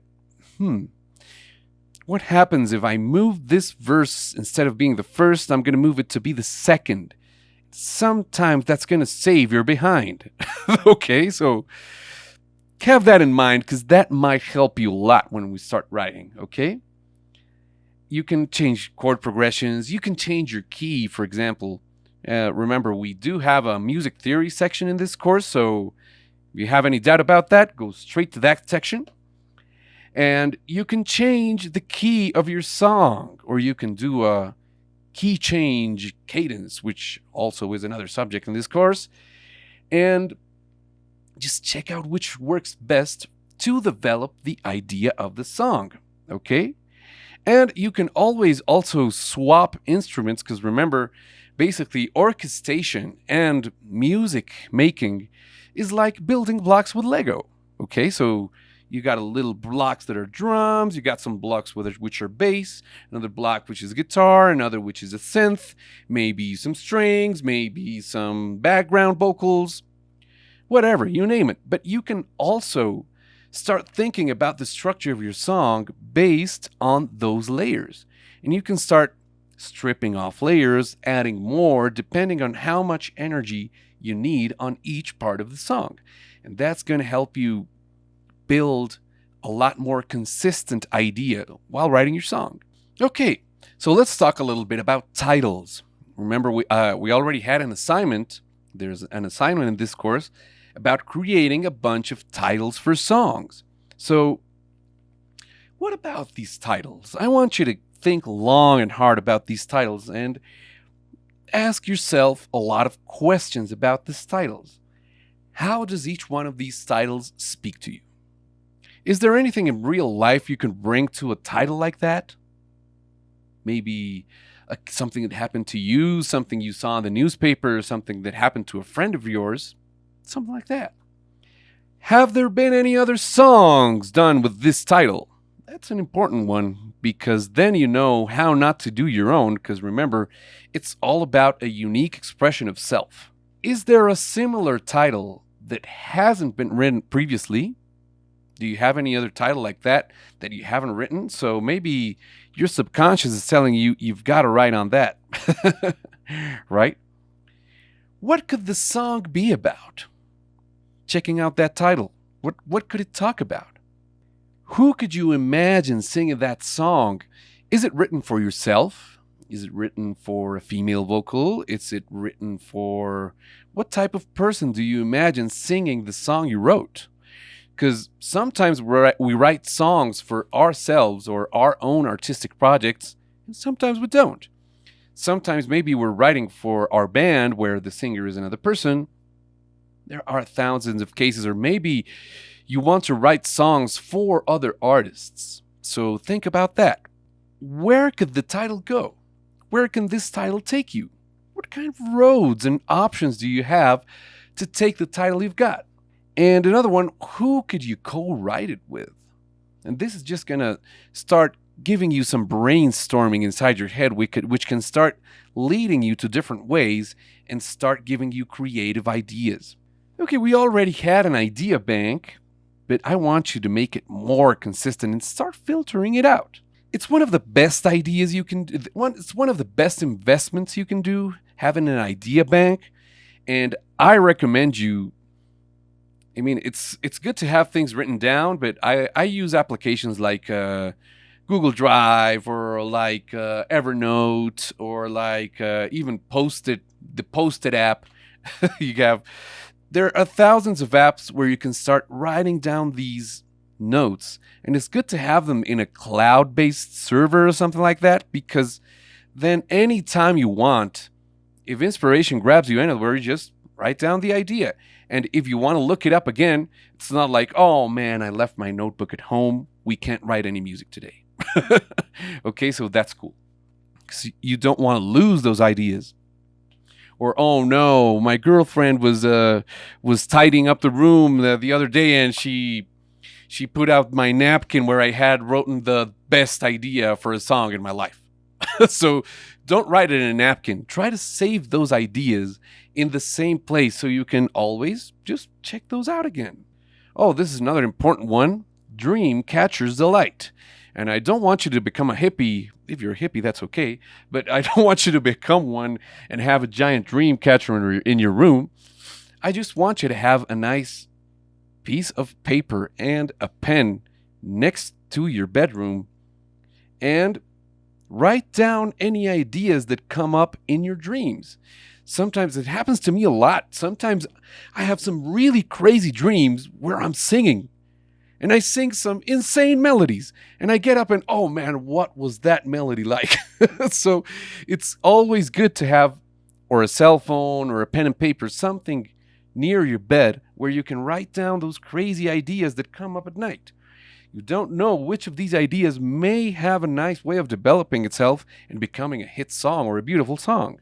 There is another important thing about ideas and how these concepts are ordered in song maps, because this does affect the final emotion you achieve in the listener. Okay, so take that into account and think how you want to project this song and how do you want to project the ideas and how the order of these ideas is going to generate a sensation in the listener. So sometimes when you do a little bit of a rearranging of verses, you can even make a more powerful concept for the song, because maybe you're giving out all the most powerful verse you're doing at the first one. Maybe that's not such an intelligent choice, and you can also always just move the order of one verse and it's going to make your song that much more powerful. Okay, so think about that and try different orders. Try rearranging those ideas and see what works best for the song. Let's think. What makes a writable idea? What makes an idea develop easily? Okay, so basically there are two very important factors that come here. First, it's the title, the main title of the song, which you already came up with, and how you're gonna work on this title. Are you gonna work with it thinking about time, thinking about people, thinking about perspectives, thinking about places, or none of the above? How are you gonna go about writing this song? Think about the title as a bumper sticker. Okay, you can check out bumper stickers that say "Ass, Gas, or Grass," or "Everything's Big in Texas," or things like that. There are different ways that titles can work, and they have to be very strong concepts. And think of it as the business card of the song. So remember, this can be, hey, this is the title. How strong is that concept? Okay? It also should be the central unifying theme for all the concept of the song. So it should grab all the verses, all the choruses, and just be the mother of all of them, okay?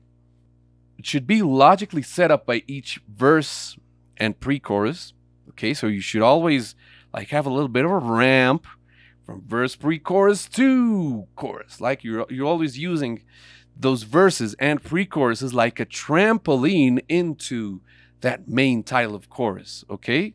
And that's what's going to get you into that big energetic part of the song, okay?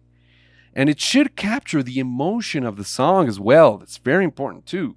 And it should be highlighted, this title should be highlighted by being in the chorus or the refrain of the song. Okay, now how are we gonna develop this idea? Okay? How is the story gonna be developed? Are there any characters here? Or which perspective am I talking about? What's going to happen to these characters? The plot has to be crystal clear. It has to be totally clear when you start writing and you start putting down the concepts. It has to be totally coherent and leave no room for questions, okay? So remember to make your concepts and your workflows and your development strategies as clear as you can, because you want this to be very clear when you develop the song and not leave people with hey, but well, give me a second. What happened to that character that you talked about at the beginning, but he didn't appear again, and there was no resolution to this part of the plot? So take that into account. Have a solid structure. Now I'm going to tell you how to work with these two concepts of the main title and how you're going to just work with that. Okay, so since you already have some criteria for selecting your titles, go ahead and select one. Any one you like. The one you like the most. Then you're going to select a map, which we're going to check out in a moment. Select which one works best for your title. Then you're going to draft a writable idea. Okay, we're going to do a little bit of an example in a while after we start checking out all of the concepts. And then after drafting the idea and knowing what is going to happen in each section, I want you to craft a lyric. after you craft the lyric, you're going to have to refine and rewrite and check out the rhyming and check out the consistency of the lyrics and the concepts, okay? I'm going to give you a little bit of a map of how to work with these song maps, okay? So first we're going to select the title, which I'm going to give you the criteria to select this title. Then you're going to select a map, which we also have some criteria to select which map works best for which title. Then we're going to draft a writable idea from these two things we already did, from the title and the map. And then we're going to craft the lyric after having that concept very clear and having our draft ready. And then after we did the lyric, we can refine and rewrite everything until we're satisfied with the structure of the song. So the first thing we're going to do is we're going to use a funnel, a mind funnel, so we can filter out our best titles. Okay, so by now you should have a pretty beefy, consistent idea map, right? Idea bank, okay? So here you've got a lot of potential titles for songs, so I want you to filter these out with the following criteria. So I'm going to tell you about some different types of titles that have been identified by different people. First of them are DNA titles, okay? DNA titles are very powerful because basically they contain their own source of developing the idea. For example, Black Velvet. A title like Black Velvet, you already start a lot of ideas flowing through your head and you know kind of what it's going to be talking about. It's going to be talking about elegance. It's going to be talking about fancy night out or something like that, right? Tracks of My Tears, for example. That's another title like, okay, no, it's a song that talks about sadness, and maybe I want to do an analogy with a road trip or something like that. Cleaning Out My Closet is another title you can say, okay, I'm going to find that love letter that I had of my ex-girlfriend or anything like that. You know, these are titles that are very strong and that can give you a very clear map right away. Other titles are parasitic. Okay, yeah, kind of like a leech. These type of titles have very little information to draw from, and basically these type of leechy titles draw their energy from the rest of the development of the song. So they are kind of empty, but they will have a little bit of information. For example, All I See Is You. Wow. That means I have to have a very big concept for that title to feed on. There are many other types of titles. Some titles are like keywords. For example, that include colors like painted black. For example, timescales, dates, places, 7 months, 39 days, for example. Book titles, anything like that, or names. Peggy Lee, A Boy Named Sue, for example. You can also have wordplay titles, which have like antonyms, idiomatic expressions, coined words, opposites, things like that, like fiery ice, like salt and pepper, things like that, okay? You can also find other sources for titles like books, TV shows, faith, devotions, something you have in your spiritual belief system, be it which it may, or things like news, for example. Oh, here's a little parenthesis. Did you know that news actually means north, east, west, and south? That's what news means. We're going to evaluate these titles and we're actually going to see how writable my title is. Okay, so, you know, titles that seem complicated to develop and are kind of like a dead end and you don't know where to go. I mean, there is a very special place for those kinds of titles. Here it is. Beautiful. But there are other titles that, like DNA titles, like or any other type of title that you can actually imagine a story developing from it. Those are successful titles. And those are the ones we want. Next one, we're going to select a map. Okay, so what types of maps can we have? The first type of map we've got is a tension response map. Okay, so basically in this type of structure, we're going to have like a first verse where you can check out how the tension is sensed. So how you feel about the tension that is generated. Then you're going to have a chorus where you're responding to this tension and how your response to this tension is. In the second verse, you're also going to talk about how the tension is sensed. Then you're going to have the response again. And then you're going to have the bridge or the third verse where you actually tell people how you feel about the response to the tension. And that's going to be the payoff. And then you got your final chorus. I'm going to give you a little bit of an example of a song that has this type of tension response structure. Okay, so here we've got a song by Take That called Patience. So let's check out how this song develops, okay? So, for example, here we have it. The first verse says, just have a little patience. I'm still hurting from a love I lost. I'm feeling your frustration.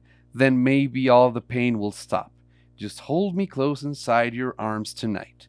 Don't be too hard on my emotions. Okay, he's just saying how he senses that emotion, that tension, how it feels. And the chorus, which gives that response, and he says, 'Cause I need time. My heart is numb. It has no feeling. So while I'm still healing, just try and have a little patience. That's a very strong chorus. It's a very clear response to that first tension verse. Okay? Then we have another verse that says, I really want to start over again. I know you want to be my salvation, the one I can always depend. I'll try to be strong. Believe me, I'm trying to move on. It's complicated, but understand me. Here we're still talking about how we sense that emotion. Then we have the response again with the chorus, 'cause I need time, my heart is numb, has no feeling, so while I'm still healing, just try and have a little patience, okay? And here is the bridge where it says, 'cause these scars run so deep, it's been hard, but I have to believe in me, have a little patience. This is the place where you can see what the person feels about that big concept of have a little patience on the process I am living about my heartbreak. He's just trying to start a new relationship, and in the first two verses, he's telling you how he feels about that response, but he's not telling you what he feels and what he feels about the tension, In the first two verses, he's telling you how he feels about the tension and how this situation makes him feel. But in the third verse, he actually has the payoff. And he's telling you, I'm scarred. I feel bad. I have some very hard wounds. And that's how he feels about the response, about the chorus. Okay? That's a very clear example. So there we have some tension response. Cool. And now we have this little problem declaration example. This problem declaration type structure is very cool, and it's very used for anthemic songs, like those anthems that will, like, we are the champions, my friend, right? Or I will survive. There you have a very strong declaration about something you believe in. That's why I wanted you at the first start of the beginning of the course to have the beginning of the course for you to have very clear your values and your identity. Okay, it's very important. So basically, we've got here different ways of writing it. It can also always be like a title, some other lines, title. We are the champions, my friend. We'll keep on fighting till the end. Right? That's a very cool example. So basically what happens in this type of structure is we've got a first verse where we tell the problem. Then we've got the chorus where we have our declaration. Then we have a second verse where we respond to the problem. We have a declaration again, bridge or third verse, where we tell people what it means, what this response means, and what this declaration means. And then we're back to that triumphant last chorus. Let's check out some examples. Okay, so this is a song by Miley Cyrus called The Climb. So here we've got a first verse where you can see, I'm just going to read it to you. I can almost see it, that dream I'm dreaming, but there's a voice inside my head saying you'll never reach it. There is your problem. Every step I'm taking, every move I make feels lost with no direction. My faith is shaking. Check it out, there is a very clear problem there she has. Then it's got a little bit of a pre-chorus where she says, but I gotta keep trying, gotta keep my head held high.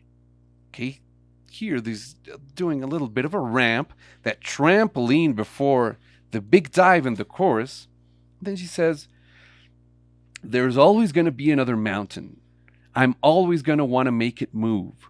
Always gonna be an uphill battle. Sometimes I'm gonna have to lose. Ain't about how fast I get there. Ain't about what's waiting on the other side. It's the climb. That's a very beautiful declaration. Okay, it's talking about the struggle with problems in your life, but it's important for you to know that the climb is the important thing. You got to concentrate on the road, on what you're doing at the moment, right? Now let's see the second verse, where it's where you have you've got the response to the problem.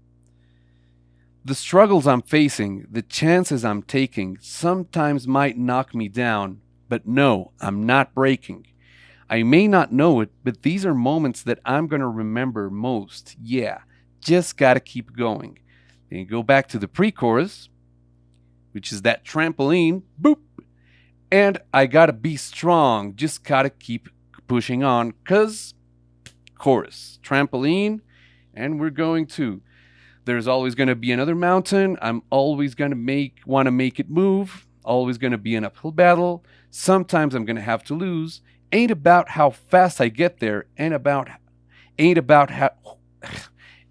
what's waiting on the other side. It's the climb. And then we've got the third verse, and then there's the payoff. Okay, and keep on moving, keep climbing, keep the faith, baby. It's all about the climb. Keep the faith, keep your faith. There you've got a beautiful payoff, and this is a very anthemic song. This is how these type of structures work. Okay, I'll show you another example of this problem declaration, just so we can have it super clear, so you can write your next anthem song. This is a song by Taylor Swift called Shake It Off. Okay, so in the first verse, what she's saying is what other people say about her, but it's not reality, but it's the problem, right? So it's, I stay out too late, got nothing in my brain, that's what people say, that's what people say. I go on too many dates, but I can't make them stay, at least that's what people say, okay? And we've got that little jump, the pre-chorus, but I keep cruising, can't stop, won't stop moving. It's like I got this music in my mind saying it's gonna be all right. And then we've got the declaration, because the player's gonna play and the hater's gonna hate, baby, I'm just gonna shake. I shake it off, I shake it off. Okay, that's pretty cool. Heartbreaker's gonna break and the faker's gonna fake, baby, I'm just gonna shake it off, shake it off. So here's her response. I never miss a beat. I'm lightning on my feet. And that's what they don't see. That's what they don't see. I'm dancing on my own. I make the move up as I go, and that's what they don't know. But I keep cruising, can't stop, won't stop grooving. It's like I got this music, that's the pre-chorus, and back to the chorus again. Because the player's gonna play and the hater's gonna hate. Baby, I'm just gonna shake it off. Heartbreaker's gonna break, so on. And here comes the next verse, which has the payoff, or the bridge, which has the payoff. And it says, Just think while you've been getting down and out about the liars and the dirty, dirty cheats of the world. You could have been getting down to this sick beat, right? My ex-man brought his new girlfriend and she's like, oh my God, but I'm just gonna shake. And to the fella over there with the hella good hair, won't you come on over here, baby? We can shake, shake, shake. So there you have it. That's the payoff. That's her response to the situation. She in the first verse, we had what people think about her. In the second verse, we had what she thinks about what people say and how she feels. And in the payoff, we know what she's going to do and what her attitude is going to be towards the big declaration, the big problem. And that's a very strong concept. Okay, so there you have it. Problem declaration. So here we have another type of map. Okay, this is a classic storytelling map. It's very cool. We've got time zones. Okay, so you're going to be talking about different time zones. So remember, you're going to talk about one time where something happened, a next time zone, and a next time zone, and that's what's going to be happening in each verse. Okay, and the chorus is going to be the binding element for the story and how you're going to do to group all the feelings that are expressed in these three time zones into one solid concept. Okay? So basically, we've got a first time zone, we've got the beginning of the story, we've got a chorus, we've got the title, the main concept of the song.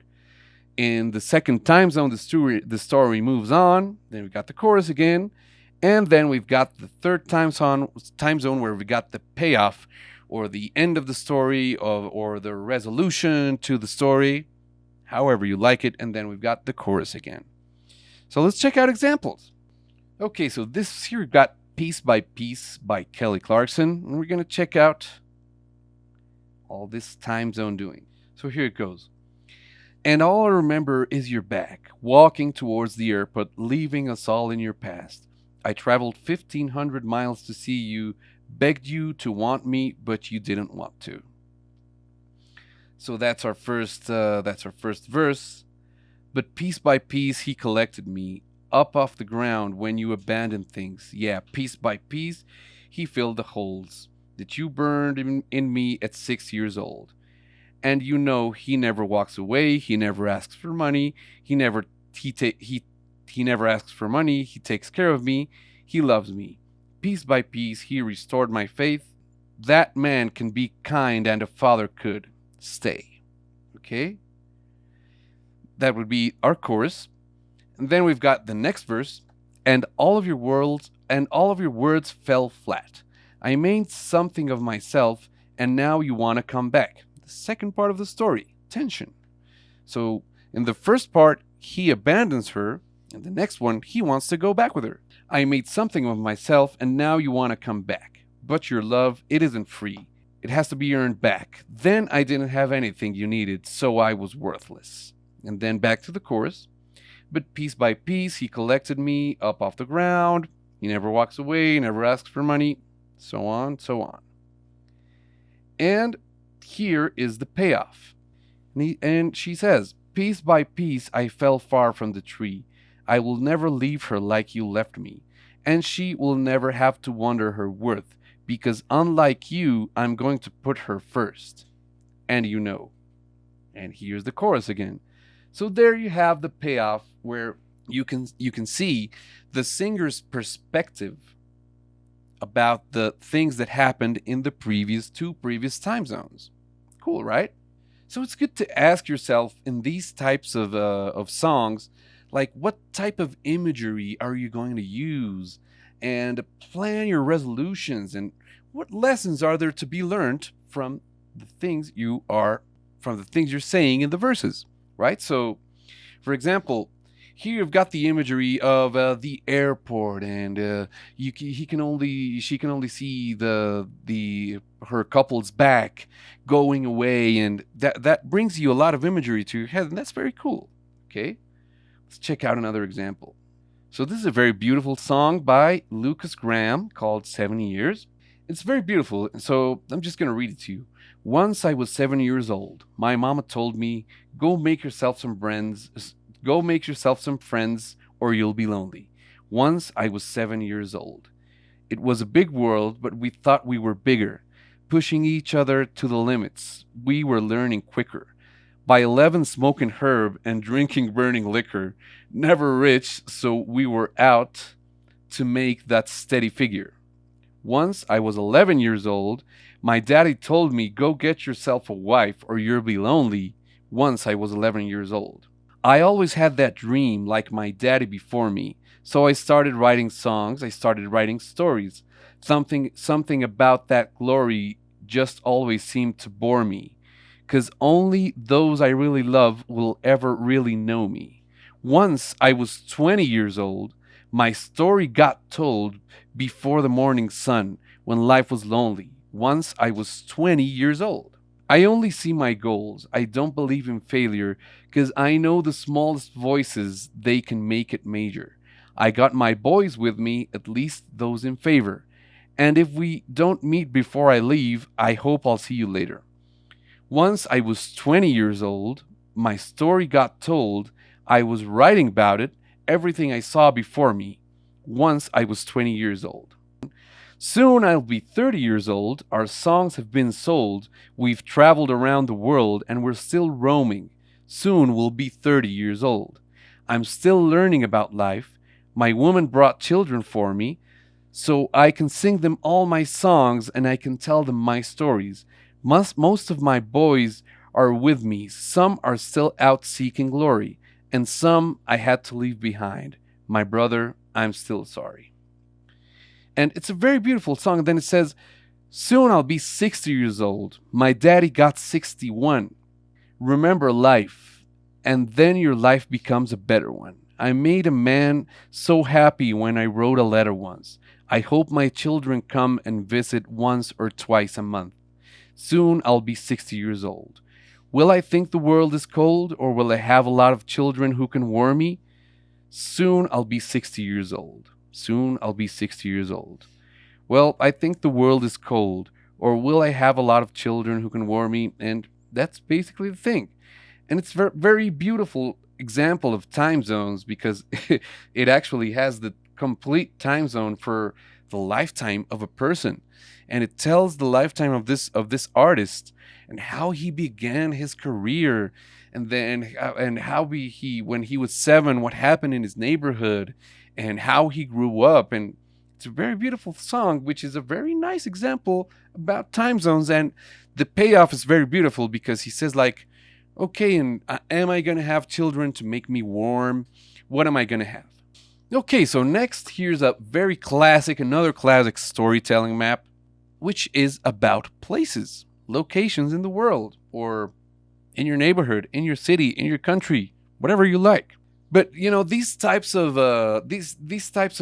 of map is very important for you to have imagery very, very clear, because places are very easily identified by imagery. For example, the Eiffel Tower, for example, the Statue of Liberty. For example, there are a lot of places you can identify very easily just by the use of imagery, okay? So basically, the chorus in this type of song is like a zoom out, a global picture of the whole thing you're trying to see and the whole scene that is going on, okay? And think about a lot of things. You got to think, how do these places connect with each other? Or how are they different? What's the payoff? And what's going to be the payoff that's going to resume and do that big conclusion of the song, okay? Okay, so it's very important for you to think when you're doing a map about places, how are these places different? What's going to be the payoff? Okay, so, or what connects these places? What do they have in common? Okay, so here we're going to check out a common structure for a place song map.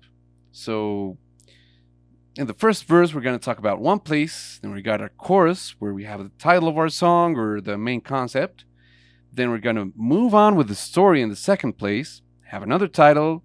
Then we're going to have a payoff with our third place or a payoff where you tell people what they have in common or what's going to happen in the story, and then back to the chorus. Let's check out the example. Cool, so here we've got a song by Taylor Swift called Love Story. So let's check out how this place type song works, okay? For there's a lot of examples that have this type of this song as an example.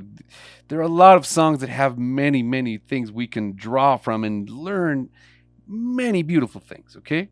So here it goes. It says, "We were both young when I first saw you. I closed my eyes and the flashback starts. I'm standing here on my balcony in summer air.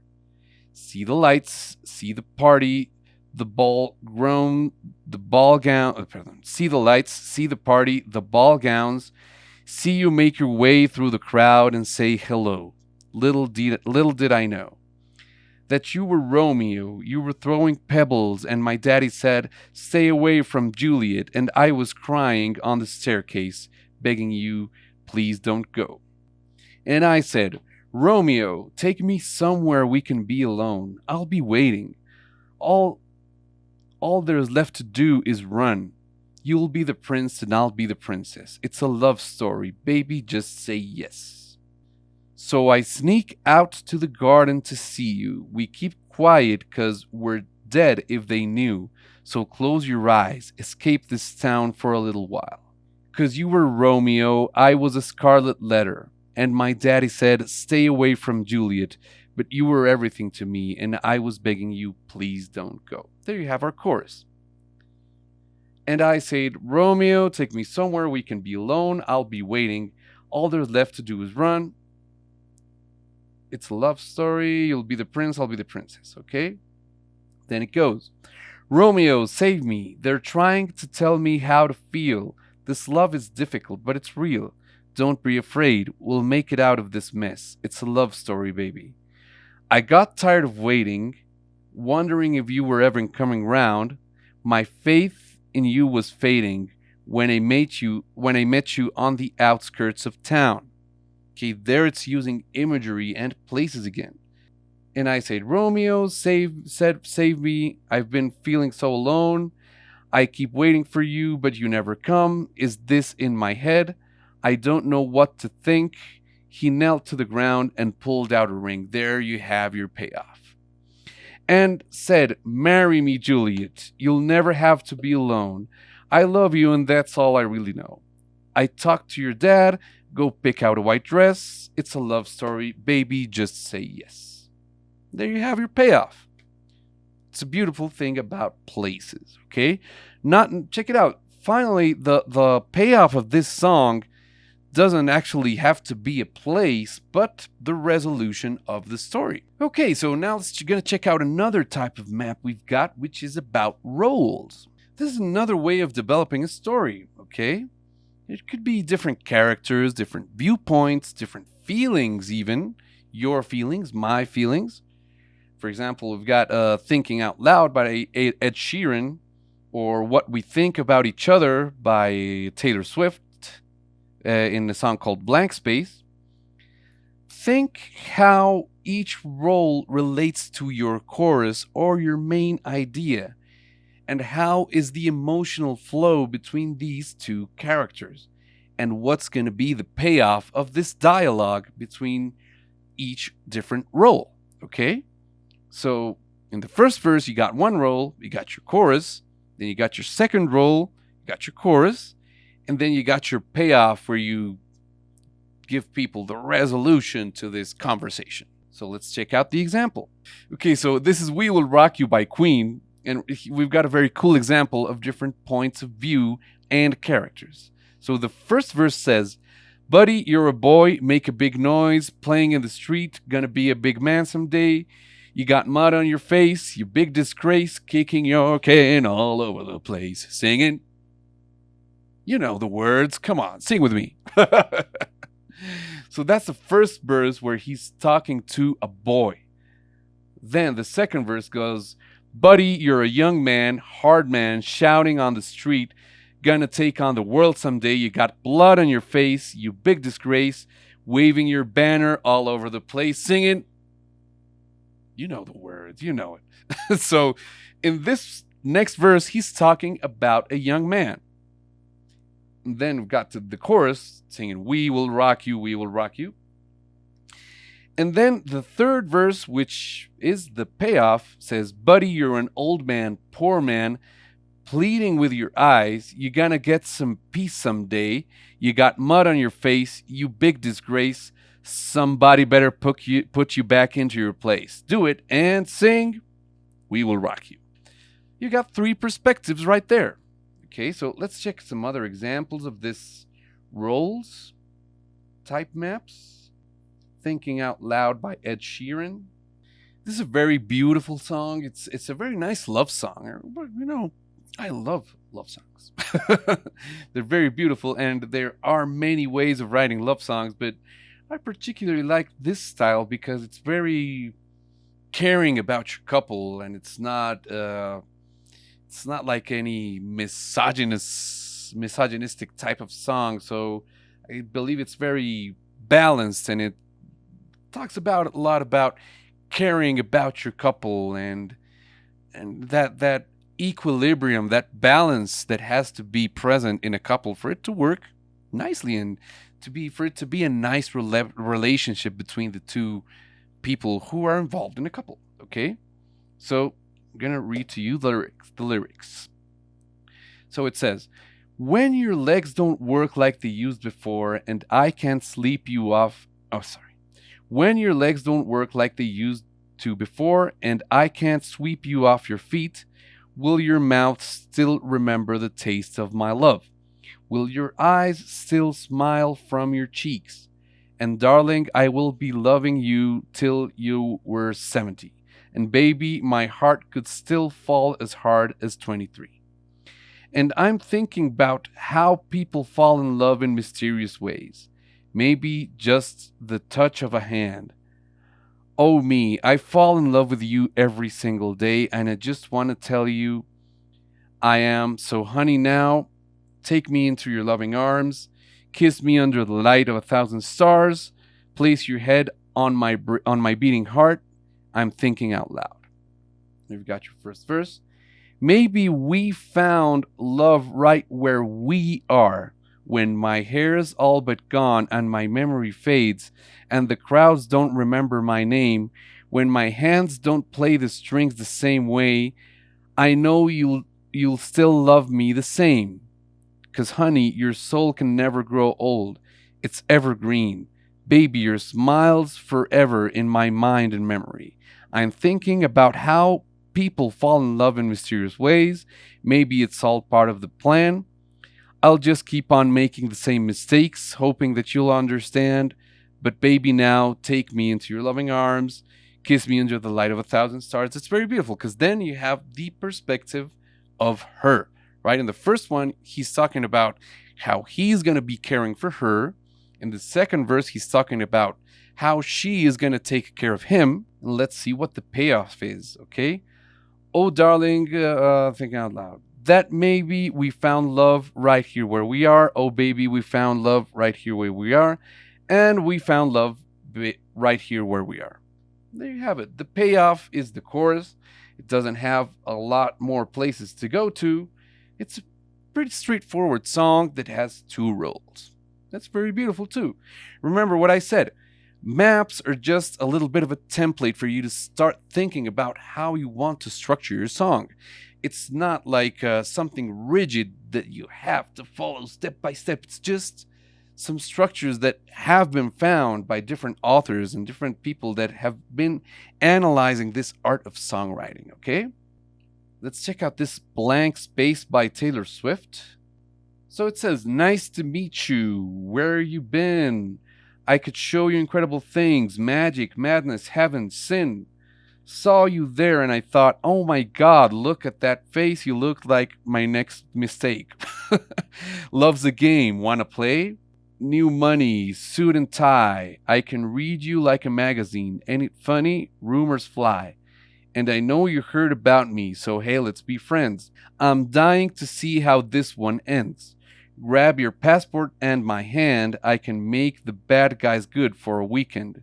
So it's gonna be forever, or it's gonna go down in flames. You can tell me when it's over. If the high was worth the pain. Got a long list of ex-lovers. They'll tell you I'm insane. 'Cause you know I love the players and you love the game. 'Cause we're young and we're reckless. Well, we'll take this way too far. It'll leave you breathless. Or with a nasty scar. And then there you have it. So then she's talking about the perspective other lovers have from her, right? You have the chorus again. I could show you incredible things, stolen kisses, pretty lies. You're the king, baby, I'm your queen. Find out what you want. Be that girl for a month. Wait, the worst is yet to come. Screaming, crying, perfect storms. I can make all the tables turn. Rose garden filled with thorns. Keep you second guessing like, oh my God, who is she? I get drunk on jealousy, but you'll come back each time you live. 'Cause darling, I'm a nightmare dressed like a daydream.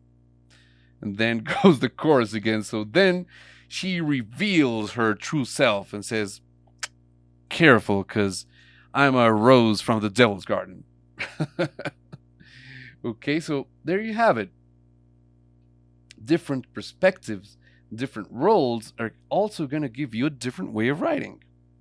Okay, this one is a very difficult type of song, which is when you do like a plot twist, a change of plot in the middle of the song, and you're like, and people go like, oh, what just happened, man? It's like in horror movies when you have that really tension movement, and then you don't want to, you're telling us as a spectator, you're looking at the movie and you're telling the actor, don't go there, man. There's gonna be a monster there, and you're gonna die. No, it's gonna.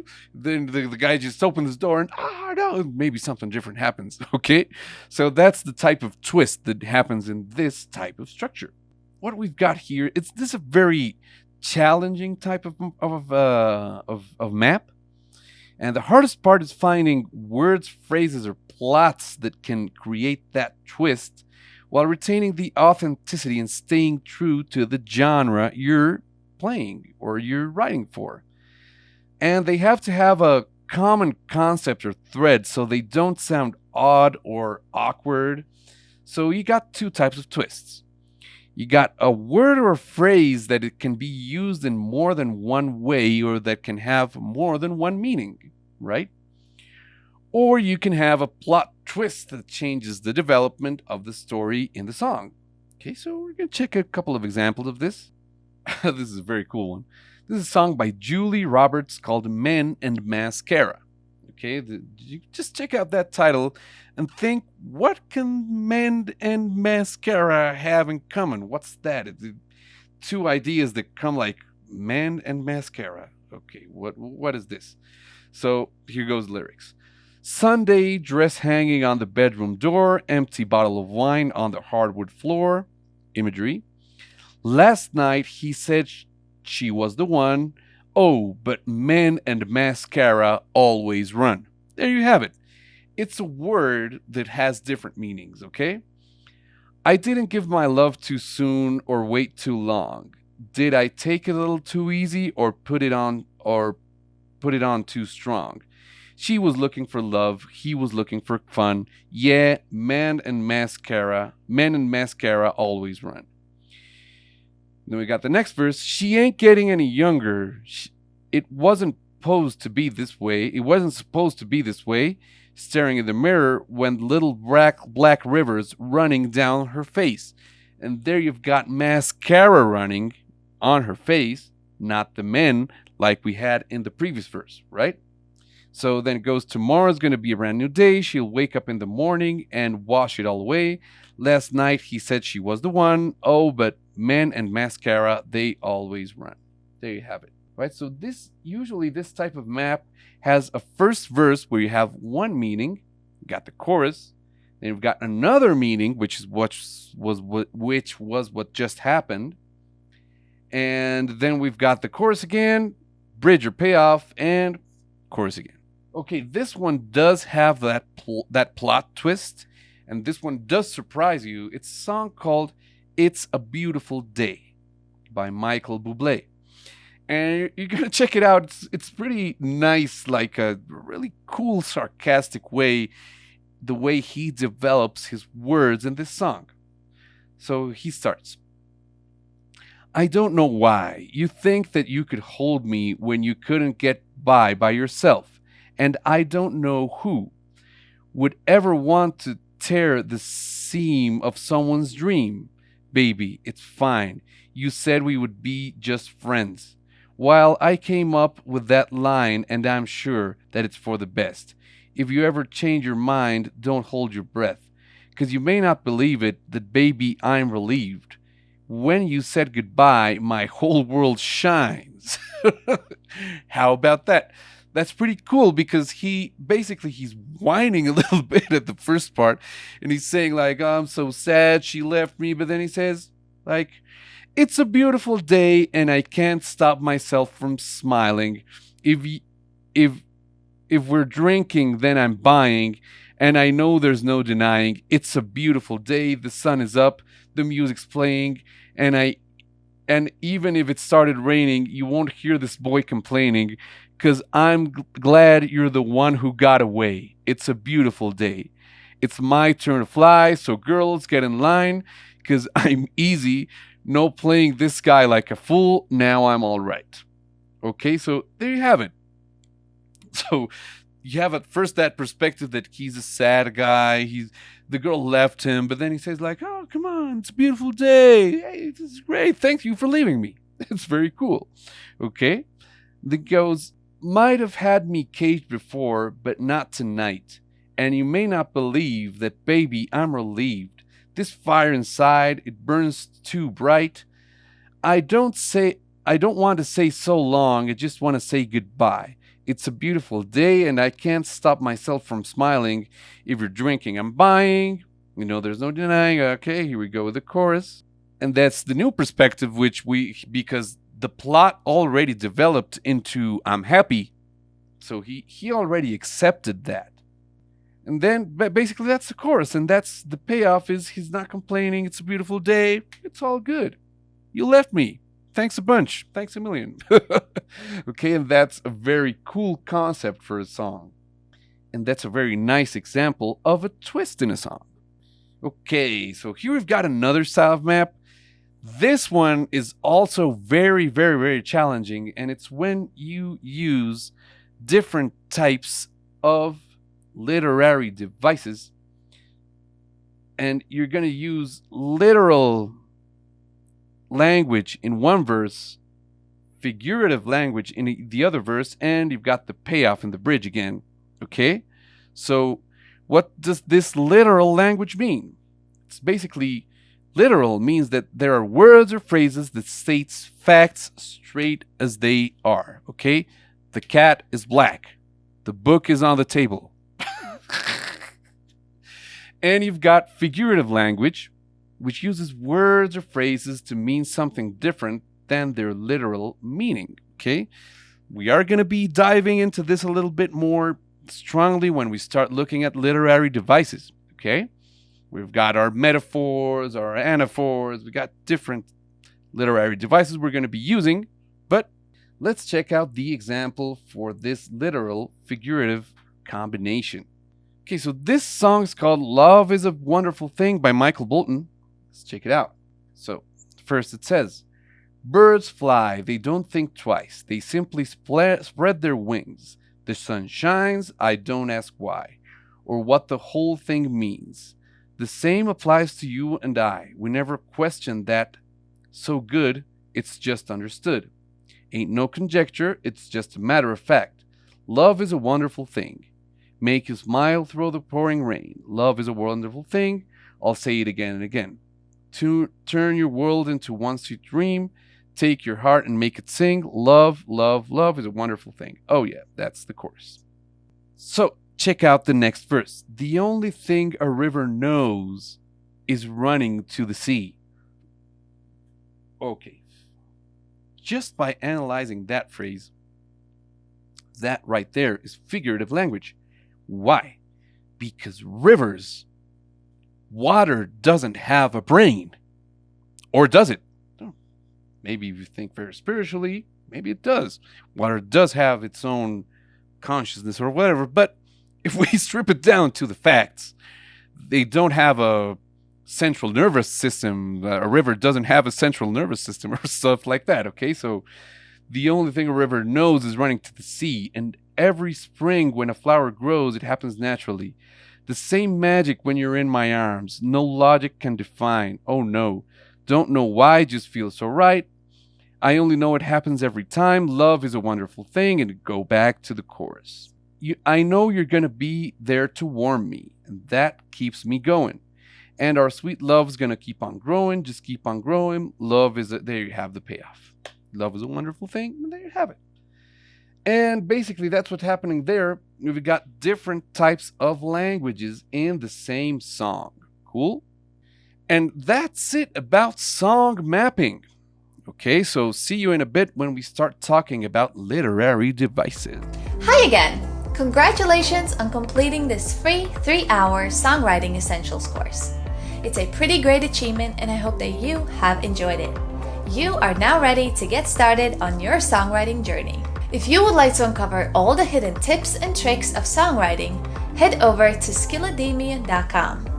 The Beginner to Advanced course consists of many more hours of explanations, exercises, and projects to complete, which will turn you into a pro in no time. You'll be able to practice song mapping, as well as learn all about rhymes and singing, music theory, and music production and marketing.